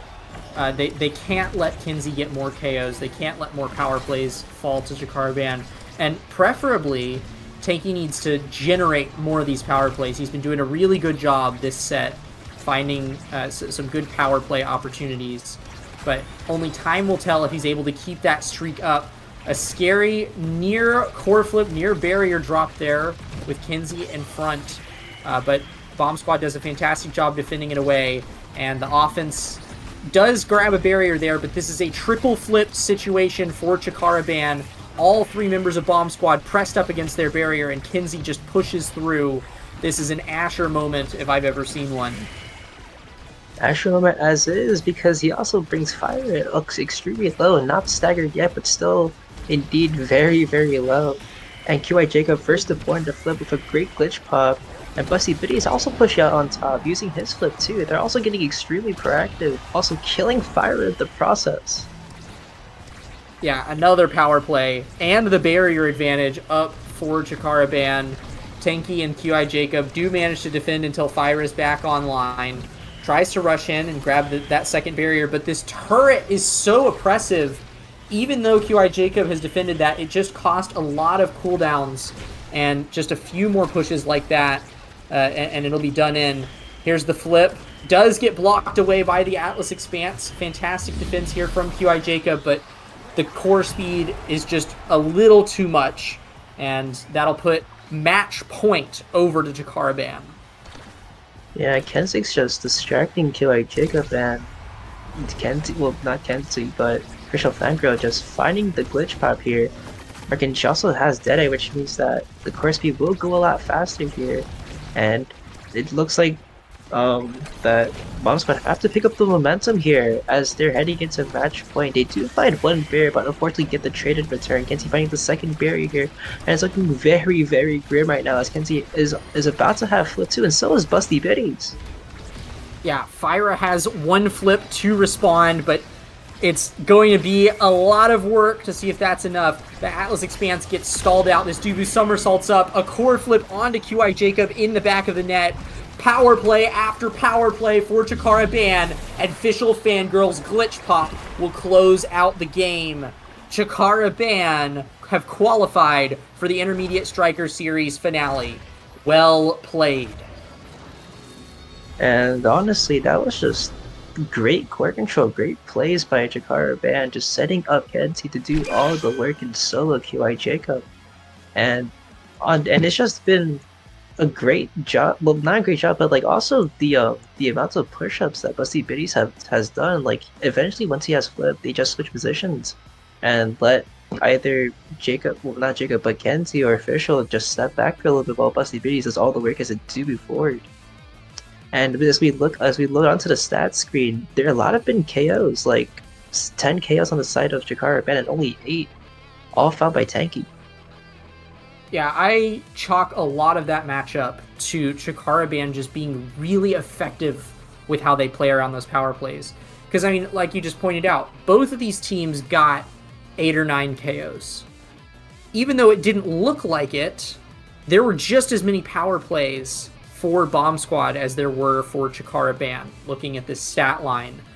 And that just demonstrates how Chikara Band did such a better job of making the most of those power plays. They set up their offenses really effectively and collapsed in on those enemies that were a player down.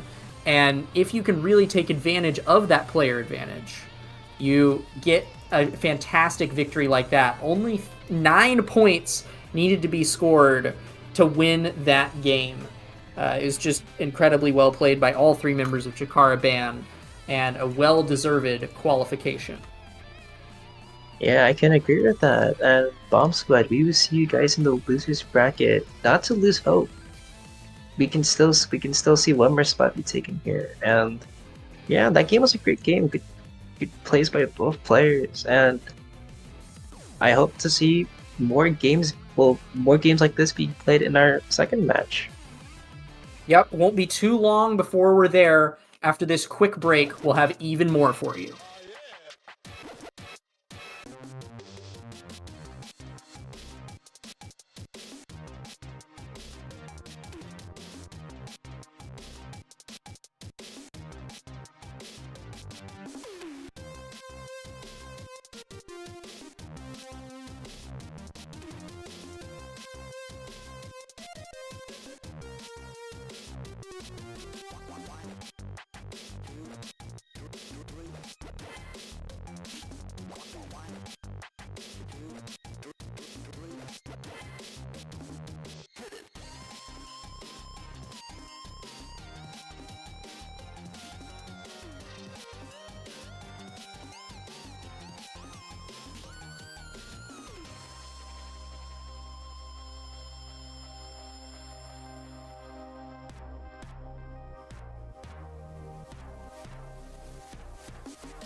Hello, everyone, and as the holiday season approaches, we have a bit of a special surprise for you that totally wasn't spontaneously thought of on the spot. Are we ready? Yes. Indeed, we are. All right. Well, 3, 2, and 1. On the 12th day of course, strike my forwards gave to me. 12 Denver kidnappings, 11 drawing draft picks, 10, cost card timeouts 9, lever penalties. 8, trolling reports. 7, that's the dash punch. 6 missed goals, 5 5 LP LP gained. 4, IB freeze. 3, missed flips. 2, alt F4s, and a brawler would flip in my net. I just realized that it's not even Christmas. We forgot Thanksgiving. Damn it. Anyways, we're heading into our second qualifier game with Paying Off the Refs versus Chikara's Pudash versus Subs. Yes, and these are two teams that we have seen in the playoffs before, if I'm not mistaken, or playoffs, the bracket. I'm making us sound a little too fancy. And yeah, this is their second shot at qualification, jumping in with a Rune ban and an Asher ban from each of these teams. What strategies are we expecting to be whipped out here as we head back to Taiko Temple once more? I mean, I love the Taiko Temple, and as we saw with the bans earlier, we had seen the Asher actually get banned off of Ripstick. Ripstick being very notable on that Asher. So like now without the Asher, he's forced to play Atlas, Psykeen and Juna. Well, Psykeen going Zentaro and Cold Rabbit 14 going Juna. We are going to see an Octavia though, which is really funny, actually, because I don't think we see Octavia as much, right?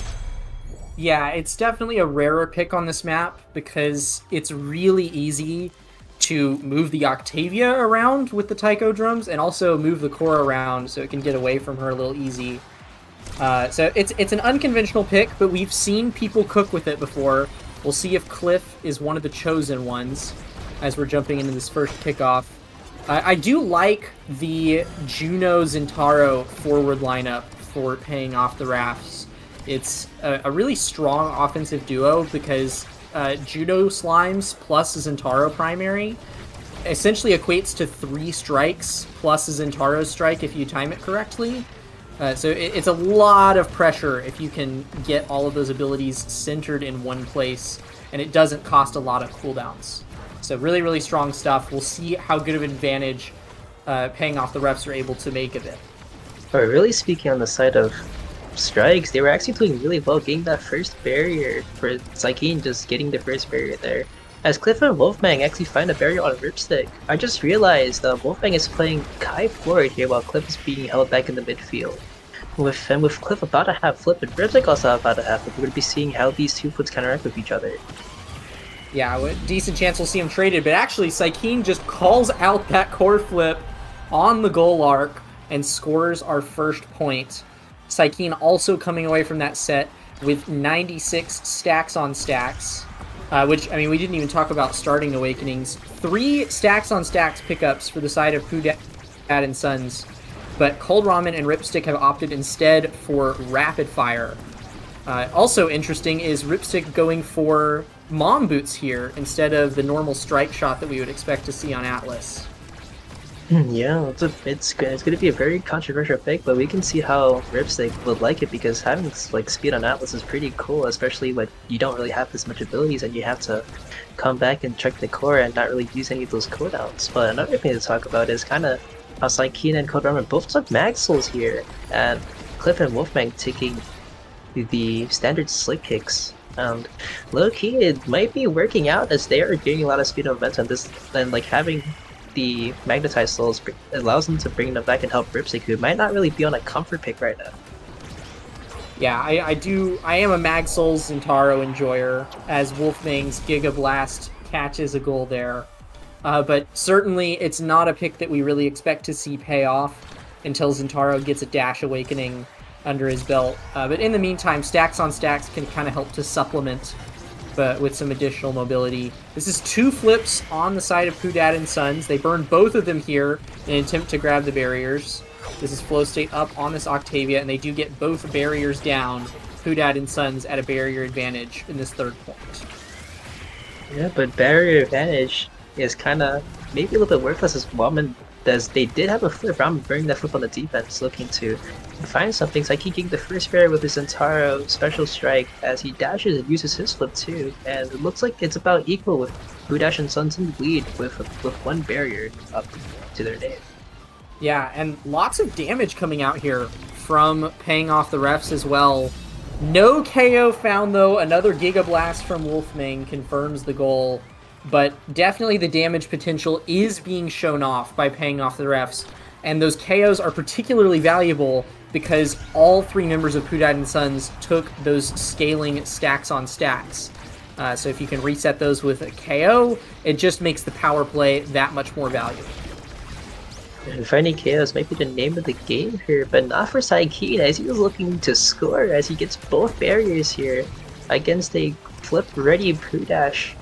And it looks like they're having a little bit of trouble getting it out of their own net as Clip about to come up with flip here. Saved by Ripstick. Ripstick about to have his flip as well. It's looking a little bit even right now with Clip popping his flow state and Wolfmang waiting the strike where against Ripstick, getting them their first set. Yeah, very efficiently played by Pudad and Sons. The early speed advantage is really coming through for them.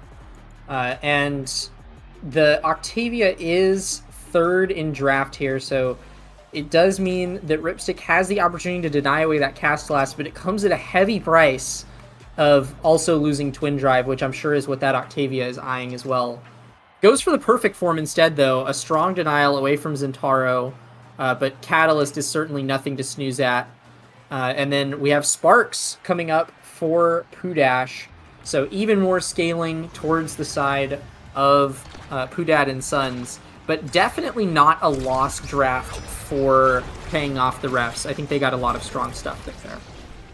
Yeah, especially with Cold Ramen Bertie getting the Twin Drive, making sure he has more ability than his usage to come help Ripstick. And like right now, they're looking pretty good as they do take the first barrier off of Pudash. And again, if it's possible, they might be finding Pudash might be finding a lot of value in his stacks if he ever gets the chance to build on it. And kind of this is like a complete turnaround than the last game we saw with a lot of KOs. We haven't seen any KOs so far in this game, even though damage is being dished out. Yeah, and I mean, as they score another goal here, I also want to point out Pudad and Sons don't have a traditional brawler character on their team. I mean, pretty much Kai and Octavia both more or less have the same scoring potential. Kai probably has the slight edge because he's got some stuffing capability. But other than that, I mean, neither one of these characters are known for making, lots of scoring pressure, happen in the traditional sense of a brawler. They're more just focused on like keeping possession of the core and waging a war of attrition. But they are scoring goals right now. But for now, it is the turn of paying off the refs at offense. Yeah, Saikeen trying to look for a kill on the Cliff. Cliff does get away though. And currently the momentum has sort of not really shifted. It still looks kind of even right now, even though Saikeen, Ramen, and Ripstick have Flip ready. Saikeen burns himself to try to kill Cliff and does not see any value in it. But look, they give him the first barrier here. Let's see if they can keep up this momentum as Wolfmang does have their flip up. Yeah, and the flip is burned immediately right there at a scoring attempt, but it's pretty easy for Ripstick to redirect it away. Some dribbling on the back line here will keep the forwards busy, but it slips behind the Atlas Expanse, and that'll be the second barrier down. Ripstick now with nothing with air at his back. Some core flip energy online here for Cold Ramen, but the barrier doesn't even need that flip to go down. What are these Giga Blasts? Wolfmang is going crazy with the Gigas this game, catching Ripstick off at every turn, it seems. 3 of the 5 goals that Pudad and Sons have scored this game have been off of a Wolfmang Giga Blast. This dude might be the Giga Goat. He might be the Giga Goat as, again, Wolfmang dishing out the barrier takes here as he finds Ripstick's bottom barrier here. Ripstick and Cold Ramen with flip and Saikeen losing the sharp war against Pudash's strike shot. He might be him as Cold Ramen pushes up, uses the flip. doesn't find any value, but Cliff, even taken low, even staggered to this point. As Wolfgang does end up throwing out his Giga Blast, and unfortunately Flip and Cliff dying here means that there's a power play on the side of paying off the refs. Yeah, a power play and a reset of those stacks on stacks, and Wolfgang is not looking too good himself. It might just be a continuation of this power play if they're able to keep the damage up. For now, he does manage to stay alive. Lots of core flips traded here, but no progress made on the barriers. No progress made is kind of an unfortunate thing, really, as you said earlier, with the amount of strikes that they could have potentially. I mean, that they could win the strike race, but it doesn't look as much synergies coming through as Riptic's second barrier falls on Psyche, taken to really low HP, even staggered. Yeah, the Atlas Expanse, or rather the Celestial Intervention, comes out, but Psykeen doesn't get to benefit from it, doesn't get the healing, and also doesn't get rezzed because he doesn't get KO'd. So is still left staggered here in the midfield. Almost gets KO'd by that ulting Octavia as the flow state comes out. Does get redirected away though, has a tendency to happen on Tycho Temple. But as the flips are up, Pudad and Sons are looking in a fantastic position to just score another set here. There it is. That's a 3-0 set, didn't even need that second flip. And Pudad and Sons are in full swing. With this Octavia MVP, there's a lot of scaling that can happen here. Scaling indeed as the Spark of Strength comes out, but also the Fighter Flight on Octavia. We're going to be seeing more speed and more speed being dished out on Octavia here. As Fighter Flight's a really, really great pick. Actually, but I kind of lied maybe, because Octavia does offer the Stagger Swagger. Do you not think for Primetime, getting that Rapid Fire Primetime combo, Atlas, Rapid Foot of Fighter Flight, and Pudash does get his second Stagger, well not Stagger, but Spark Awakening. Yeah, I'm also a big fan of the extra special pickup on Psykeen, especially with Catalyst. Zentaro ult is really, really good at generating energy because you tend to be able to hit like 3 or more targets with it pretty consistently. And so unless people are like burning their flip on your ult, which is honestly a waste, with Catalyst you kind of just get a free core flip off of it. Like we'll see right here, Psykeen just got like an entire bar's worth of core flip just off of that one ult. So we'll be seeing a lot more of those. Yeah, and good aggression by Pudash means that they do find second barrier on a Ripstick here. And we're going to be seeing how this comes to play here, as Cliff is kind of brought low, but thanks to Stagger Swagger, he might be back on the plus side of HP very, very soon here. Ripstick with nothing to his name, looking for clears, does get the clear off, and Psykeen with their flip up tries to get into the play by ulting. Unfortunately, doesn't find any value here. Yeah, and these passing plays are being a devil for Ripstick to deal with. This Atlas doesn't have a lot to deal with the constant back and forth passing plays that Octavia and Kai are pulling out. Actually has to burn the flip here in the face of all of those projectiles. The Tofu Fortress comes out from Pudash, and it is now Psykeen's turn at some offense with Cold Ramen to back him up. Flow State comes out once more, will be sustained by the base drop. Flip pass from Pudash, 2 flips burned simultaneously, but it still is another goal for Pudad and Sons. And kind of unfortunate that both flips were burned there, but they do find the barrier. Well, they do find the glow after all, but this leaves pulling up the refs with the energy advantage. Cold Ramen about to have their flip ready, and Cliff with a great strike finds the double barrier. That Stacks on Stacks is really putting in that effort along with the perfect word, which makes him have more cooldowns and being able to pop his flow state more effective. Well, not effectively, but a lot more efficiently here, as they're looking for another goal here. Yeah, it looks like a lot of the game plan of paying off the refs is rotating the core around, which is unfortunate because Cliff and Wolfgang are playing 2 of the fastest characters in the game with a ton of speed awakenings. And so they are able to just catch essentially every single one of these rotations, which is why it seems like they are always constantly grouped up on the same side of the match. All 3 of them on defense or offense at the same time. Pudad and Sons are always there to respond to whatever is thrown at them. What kind of changes to the game plan do you think that paying off the refs could make to address this aggressive team comp? I feel like killing here might be their kind of only option here, as Wolfgang staggered still finds another goal here. Wolfman putting in the work, catching Ripstick off guard there because he wasn't able to pull out his secondary in time. But yeah, I feel like killing here because the thing is, you don't have to kill Pudash, you just need to kill one of their floors because they're both really low staggered. And Saikin has been dishing out damage along with Cold Robin, so like I feel like killing might be the play here. But they haven't really found any kills yet. In fact, Saikin was the one that was killed earlier by Cliff. Yeah, I wholeheartedly agree, and there's a very good chance that Pudad and Sons close it out right here. The flow state comes out, and they have both barriers down in front of the net. Ripstick and Saikin desperately layering strikes and abilities to keep the core in play, but it's just one too many strikes for them to keep up with, and Wolfmang will secure the final goal for Pudad and Sons. A very clean, I think that was a 9-1. Am I crazy for thinking that was a 9-1 for Pudad and Sons? It was a very, very fast game. I think it was a 9-1. It's good checking. It was a 9-1. Wolfgang putting in 6 goals toward the effort, and Cliff getting three of the 9 goals. And like, looking at the redirect side, Cliff has been just dominating the redirects compared to everyone else in the match, really. He has 165 compared to 140, which is on the side of Ripstick. And yeah, just having core control just meant that they were easily able to just dominate because you can't win if the core doesn't go with the opponent's net. Yeah, definitely. And I mean, the stats say it all, right? Constantly on defense, Ripstick with 77 saves and 148 redirects, but that's no match for an Octavia with 65 shots and 165 redirects, and of course, those disgusting Giga Blasts from Wolfmang that were constantly scoring goals in the early sets.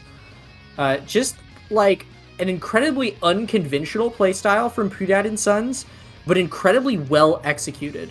Like, you play double midfield, and then you just control the midfield for the entire game, and that's going to put you a victory in the bag. Indeed, so in victory they have achieved, as Pudash and Sons have made it to ISS Finals, and we will be seeing Ripstick's team be sent down back to the lower bracket here, which will be our final game. I think we're going to be seeing Ripstick versus, I think, the other team, which was Bombs Away. Not Bombs Away, but Bomb Squad. And honestly, do you think it's a good matchup to see? Yeah, no, without a doubt, we're going to see another banger of a match, but before we get to that, we do have a quick break to get to, and immediately after that, we'll be right back in the excitement.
All right, we're back for the exciting closer to the night, the final qualifying match between Bomb Squad and Paying Off the Refs. We saw both of these teams. One of them we just got to watch, Paying Off the Refs, get sent to losers by Pudad and Sons. But both of these teams are now here for their last chance of the night to qualify for the finale. We've seen both of these teams play tonight. Maybe even both of them watch the streams and they might have an idea of what each of them is going to whip out. What do you think that they are going to strategize going into this match, Kirikin? I mean, the strategy is to probably control core for the most part. Both of these teams kind of just lost in tragic fashion. Sort of. Teki getting 8 KOs that game and then getting out core struck by being out core struck by Gasly and Kenzie. While the run we just most recently watched, we saw an Octavia and Kai dismantle a Zentaro Juna. As we head on to the night market here, which is pretty interesting as both of our winners qualifiers were played on cycle tempo. We might see a change in tempo as we might be going into maybe one of the more traditional comps, as again, playing night market is very traditional in general. Something that I do think is funny about these teams is that both of these sets of forwards essentially play the same characters. Tanky's got like the Juliet Zentaro X, and Saikeen's got also the Julie Zentaro X. Fyra and Cold Ramen both have Juno Aimi now. So very like disturbingly similar main picks. So I think that essentially all of the picks are going to be heavily contested in this draft, except for the goalies who have pretty separate character pools. Yeah, again, with Ripstick's Asher getting banned out, well, they banned out Fyra's Juno here. It looks like Juliet's going on the side of Tanky McTanky, they take now Atlas for Cold Ramen and Ripstick. QI Jacob holding the Dubu and Fire holding the Estelle here. We've yet to see what Psykeen picks. And as we said, when we saw earlier, Psykeen likes to go at the Bomb Boots pick, so we're probably going to be seeing a Bomb Boots pick on the X here. I think we saw this last game with the with It's a Fire. miracle. It's a freaking miracle. It's a miracle. Psykeen has gone slick kicks, everyone. For the first time in forever, this man is off of the Mag Souls. His ways might be changed. And this dude is already going at it on the Brawling X. Also, fun fact, this is Cannon Frostfire being run by Bomb Squad, which is very fun. Cannon Frostfire is fun. And actually doing a pretty good job as Ripstick is left with anything but their gold barriers here. Psykeen taking one of the gold barriers on the side of Bomb Squad. But we're gonna have to see how well they can take that second barrier as momentum ramped up for a little bit as Tanky McTanky got a little bit of a interesting shot against Ripstick. Yeah, and Psykeen is, in many ways, putting those midfielding skills to good use. X can kind of play a second midfielder on this map because he takes up so much space in these lanes, and so he's able to just press all the way up to the barrier, but a nice conversion here from Bomb Squad means that they do get an opportunity in front of the net. Fyra's flip gets stalled out by the bell ringer there, and it's back on offense for paid off by the refs. Yeah, Tanky McTanky trying to dribble to get their quarter flip up, and Ripstick using the evade to dodge out Tanky McTanky's dash punch. QI Jacob still with flip means that Psyche would have to brawl through her flip to get the second barrier here as Psyche pops his X Maximus. We never get to talk about the draft awakenings here, as Fyra did score, but we have Spark of Speed and Prime Time. So Spark's being taken by Tanky McTanky, Psyche, and Ripstick, while Prime Time being taken by Fyra, Jacob, and Cold Ramen. Yeah, I will say the Spark pickup by Ripstick surprises me, because Primetime is such a massive buff for Atlas. I mean, Atlas, more so than any other goalie, lives and dies by his cooldowns, right? It's always dangerous when a goalie doesn't have cooldowns. But, like, the difference with an Atlas is staggering, I would say, because he doesn't even... I mean, I guess we do have a Mom Boots Atlas, so he's got a little bit of speed to work with and whatnot, but... yeah, certainly having less cooldowns to work with is going to be dangerous, especially because Tanky and Fyra are putting up some really oppressive offense right now. One flip to each side, but a slight energy advantage to the side of paying off the refs as we move into the third point. A 2-point lead for Bomb Squad. So speaking of energy, both bears get taken by a Cold Ramen flip right in front of Jacob, leading Psyche to take both berries and also the goal. 10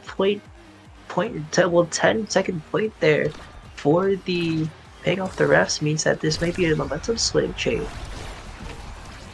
Yeah, we'll see if they can keep the chains rolling.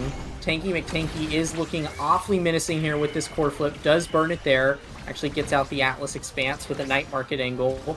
And a flip burned by Psykeen as well. And a KO! The Flame Flurry into Dash Punch secures Tanky a KO. They have passing in front of the net on this power play, and another Juliet dash will secure it. So actually, that means that the dash wasn't even burned to kill Ripstick. That was just a Flame Flurry into Punch. And Fyra will take set MVP. And set MVP means that a lot of good things are looking on the side of Bomb Squad as Twin Drive come up, Unstoppable comes up, and even the Spark here, we're going to be seeing who takes the Spark, is still taking perfect form. Now getting the Monumentalist though could be a big thing, but a trade-off means that Tanky McTanky will be picking up their second Spark as Psyche goes Rampage here, and the draft pans out with Doobie taking Twin Drive and Ripstick opting for the Unstoppable. Now again, Tanky McTanky with two Spark Awakenings mean that he's going to have a lot of speed and a lot more cooldowns versus a Monumentalist now. Yeah, and Tanky did give up a lot to take that Spark. Both Adrenaline Rush and Knife's Edge were on the table, but Tanky doesn't need those to get KOs. He'll make his own opportunities. and establishes a very early power play here. But definitely placing a lot of hopes in getting a third spark, in particular. If you're Juliet, you're really eyeing that spark of strength, right? So Tanky is hoping to see that in future drafts for sure. Well, getting that spark means getting the gold barriers here, as they did get one earlier, but the duality of Psyche and Ripstick both holding it down while Cold Ramen was dead means that they're going to have to be going through a tough duo here, as Tanky goes for the dash from Psyche. Doesn't work out. Psyche dishing back with an X Maximus.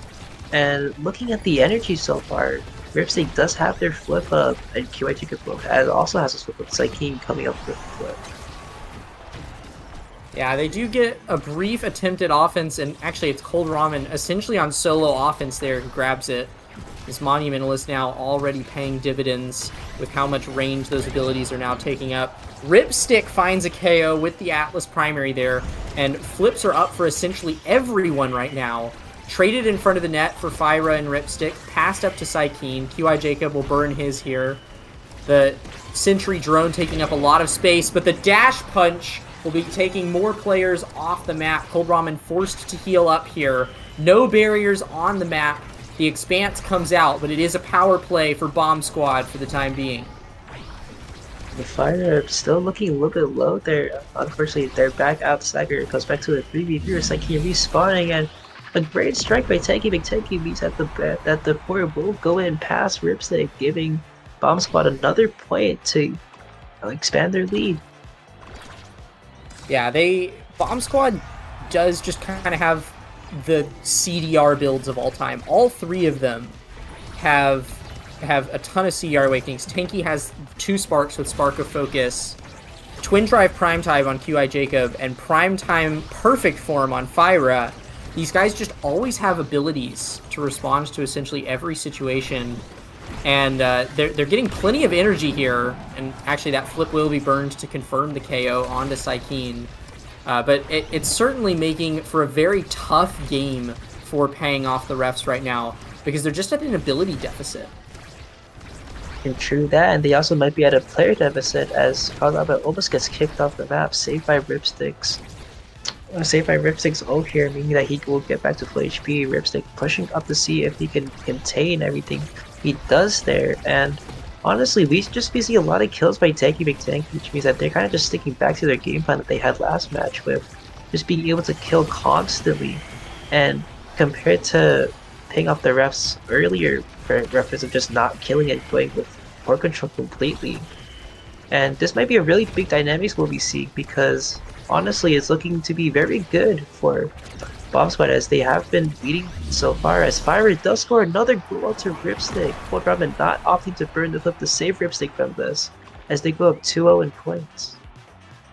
Yeah, it's such a tough thing to spot, right? Because I think that if I was in Cold Ramen's position, I would have thought that Ripstick could be in range of that, but I'm not even sure. That might have actually been a Mom Boots being reset difference. I wonder if the Estelle ult made it to where Ripstick couldn't catch that. I'm not sure, but definitely an unfortunate situation here, and the energy advantage does swing towards Bomb Squad once more at a 2-point lead.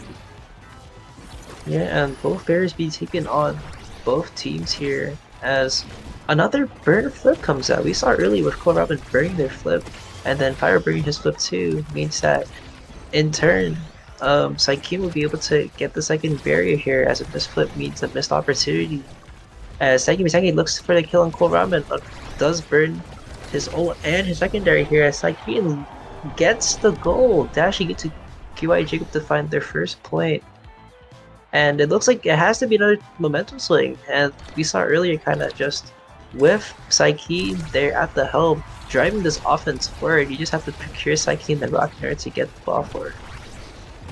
Yeah, well, in any set that, or rather point, that paying off the refs can get barriers without dying is good for them, because Psykeen is building up those Rampage stacks, but they're out of points to lose at this point. They do have to win every single thing from here on out, or else it'll just be another set over to Bomb Squad.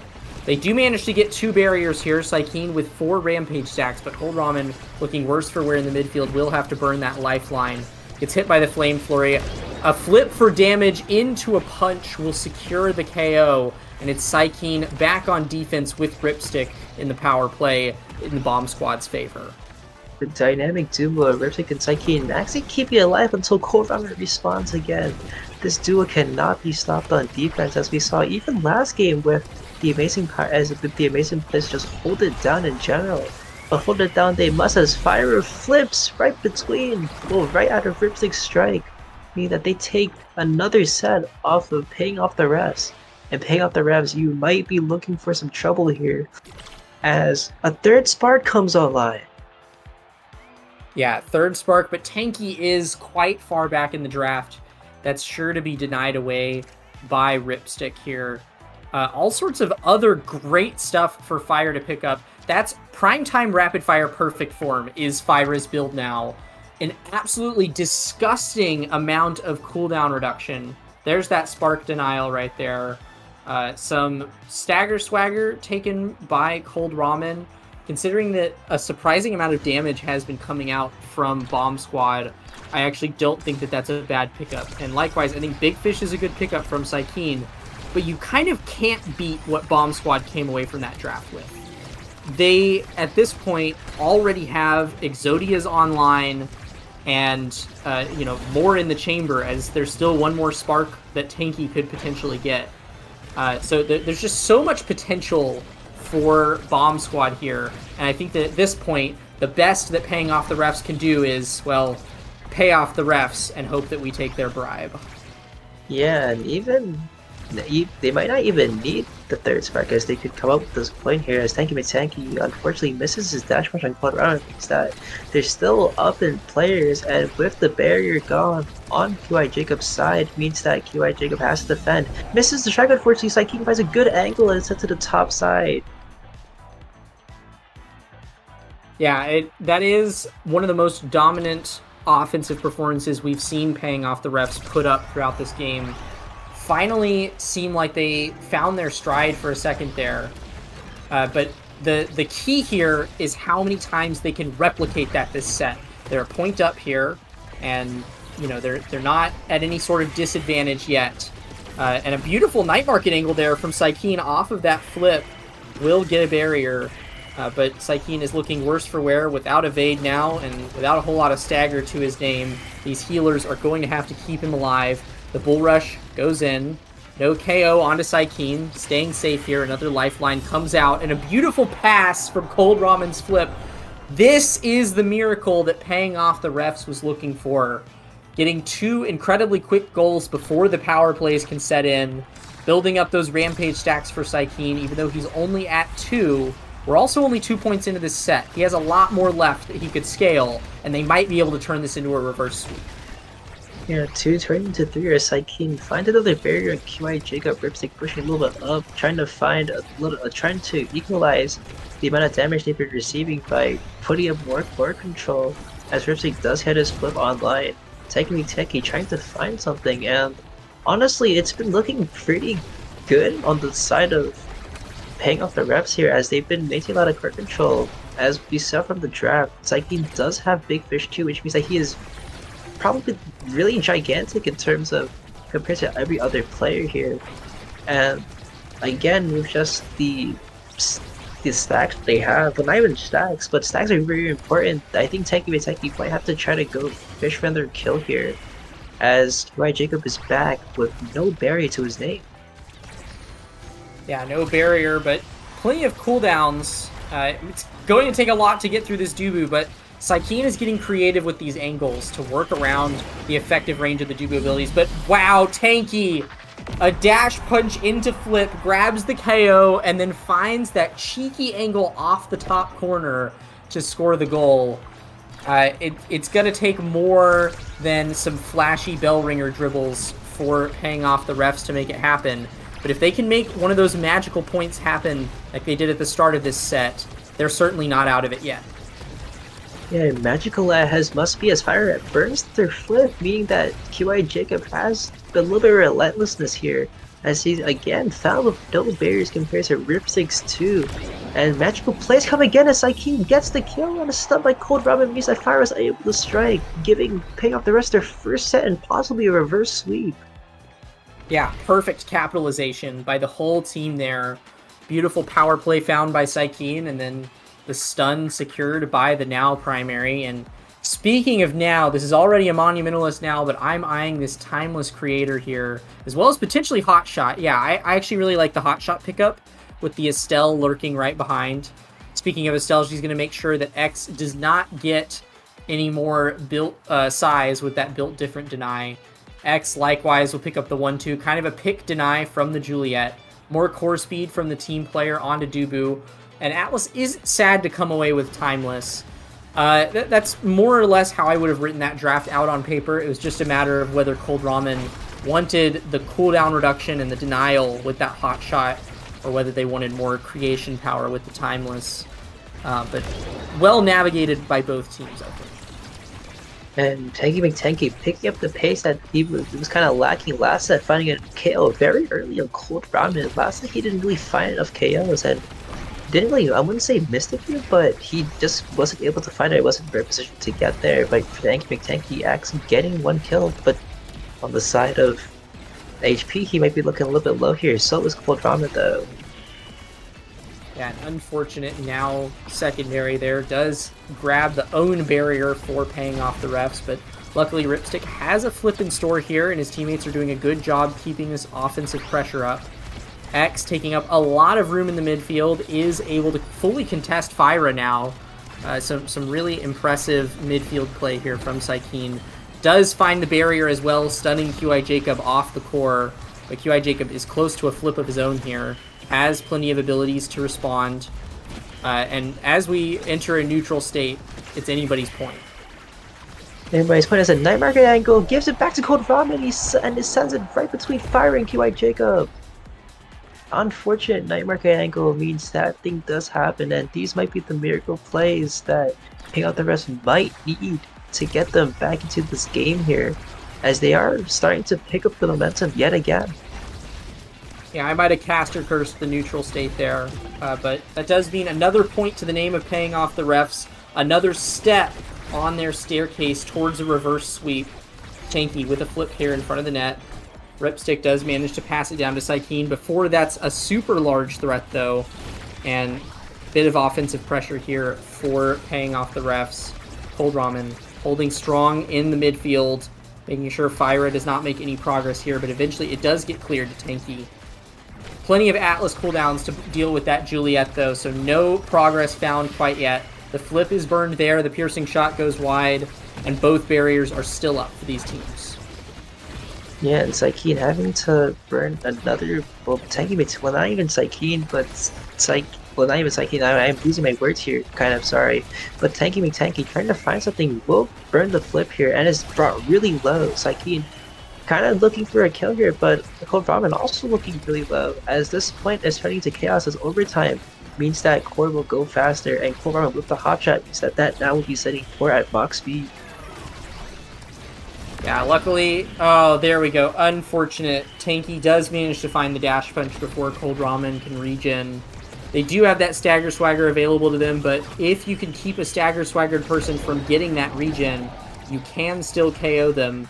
And speaking of KOs, Sykeem finds a KO of his own, and with this 1-2 punch, now also has plenty of core speed to his name.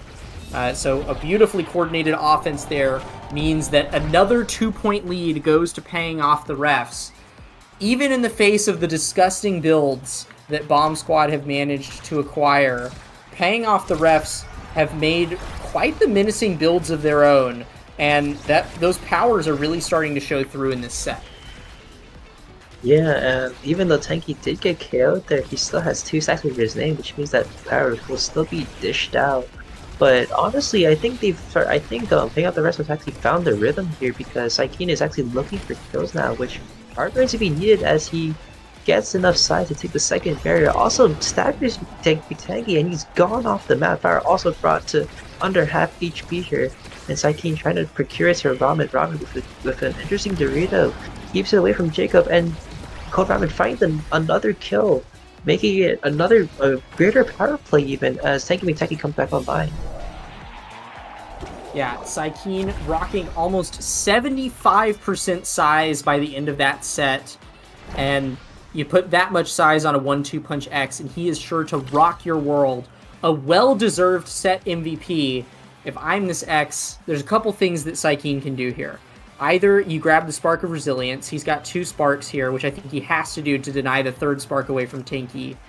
So that is the correct draft there. Fight or Flight picked up by Tenki. Stacks on Stacks is a fantastic pickup for this now. It's really easy for her to build those up, especially with Monumentalist, because her secondaries hit everything. Nice Aerials pickup by the Atlas. Definitely, I would say, an underrated awakening on Atlas, especially after its recent buff. Aerials now has 40% projectile range, so it's kind of like a mini missile prop. And that does also mean that Estelle has to settle for explosive entrance instead. We're moving into the 5th set now. If the reverse sweep keeps on going, maybe we can see Paying Off the Refs take this, or perhaps it'll be a return to form and a triumphant victory for the Bomb Squad. Yeah, triumphant form it is, but in order to have the triumphant form, you must stop getting killed off the map, as Fyra is taken out and Tenki almost killed there by Cold Ramen, almost knocking him off the map here with the flip up. Fyra coming back, killing Saikeen, but he gets immediately revived by Ripstick here. And momentum is completely on the side of Paying Off the Refs here, as a great Naladorito sets it past Jacob, past Fyra, and secures another point for Paying Off the Refs here. Yeah, X and Now are the new Era X. Like, Now has officially replaced Era in the meta as X's forward duo. And on Night Market, this is their home. And we've seen Paying Off the Refs scale to hell this game. They have incredible builds to their name now. And it's just a matter of whether or not we can see Bomb Squad make the most of the awakenings that they've picked up. Because they have really strong builds. But they're not a team that's like known for this crazy scaling like Now X is. So it's going to take some ingenuity on their part to make this victory happen. And as their barriers go down, it's looking more and more dire. Yeah, and Cold Ramen and Saikeen both have flips. Saikeen looking to find something good. KY Jacob forced to burn their flip. And kind of just clears it away. Fyra and Saikeen both flip, about to have their flip up. Ripstick with a great patience play, just waiting for Fyra to burn an ability there. Means that they won't find anything yet. It's like he tried to kill KY Jacob there with his flip, doesn't find any value in it. And it's looking completely on the side of Paying Off the Refs as Cold Ramen with the flip sends it into Jacob, who unfortunately pulls out his primary there. Get caught lacking with the tech, and Cold Ramen just sends it right in to give Paying Off the Refs match point. Yeah, this is a completely different Paying Off the Refs than we've seen all night. A quick double barrier here from Cold Ramen, and they are in prime territory to just end it right here. Tenki flips just to keep the core in play for another few seconds. Still both barriers up for Paying Off the Refs, but the Tofu Fortress already coming out. Fyra has a flip of their own here, will burn it, but it's quickly defended away, and now no more defensive flips. Many large defensive cooldowns burned away, and all it takes is one big offensive push right here for Paying Off the Refs to end it all and earn their spot in the ISS finale. Ripstick with a flip here, burns it, Bell Ringer all the way through to Saikeen. Nobody is fast enough to catch that out clear, but the X Maximus is popped here, and all 3 players of Bomb Squad are on defense now. Tenki with a flip, grabs the speed gate, runs in to try to help out. Defensive flip looking for here, but Cold Ramen and Saikeen are keeping the corner offense up. Tenki comes back, Tofu Fortress comes back online, flip is burned. Ripstick still with a barrier, still with plenty of Atlas cooldowns, but it's the Sentry drone that catches QI Jacob's flip and secures a finale spot for Paying Off the Refs. Great job by Playing Off the Refs for actually finding their momentum in stride. Earlier, that first game that we saw them play, which was the which was their winners finale qualified, they weren't even finding the KOs, which were practically needed to keep them alive. And I think this game they took well notice that they had to KO in order to win the game, and KO they did, finding not one, not two, not three, but a KO. Well, not one, not two, not three, but 1, 2, 3 for the team as they find 6 KOs. As Tanky McTanky racks up another 8 KOs to his name. Yeah, I'm really eyeing Cold Ramen though, and it's no surprise to me that the now MVP music is playing right now, because 284 redirects, a staggeringly large amount, especially compared to everyone else in the lobby, is sure to attract some attention. And I'm not particularly surprised with the build that Ramen ended up getting. I mean, that was a monumentalist, stacks on stacks, prime time now. Just all sorts of disgustingly good awakenings, and hot shot, so even more CDR and massive creations is sure to give you a ton of influence in the midfield. And all of that size on Saikeen just meant that Cold Ramen was consistently keeping the core up. X loves it when the core is up because it forces the enemy to group, and he's got all these massive AoE abilities.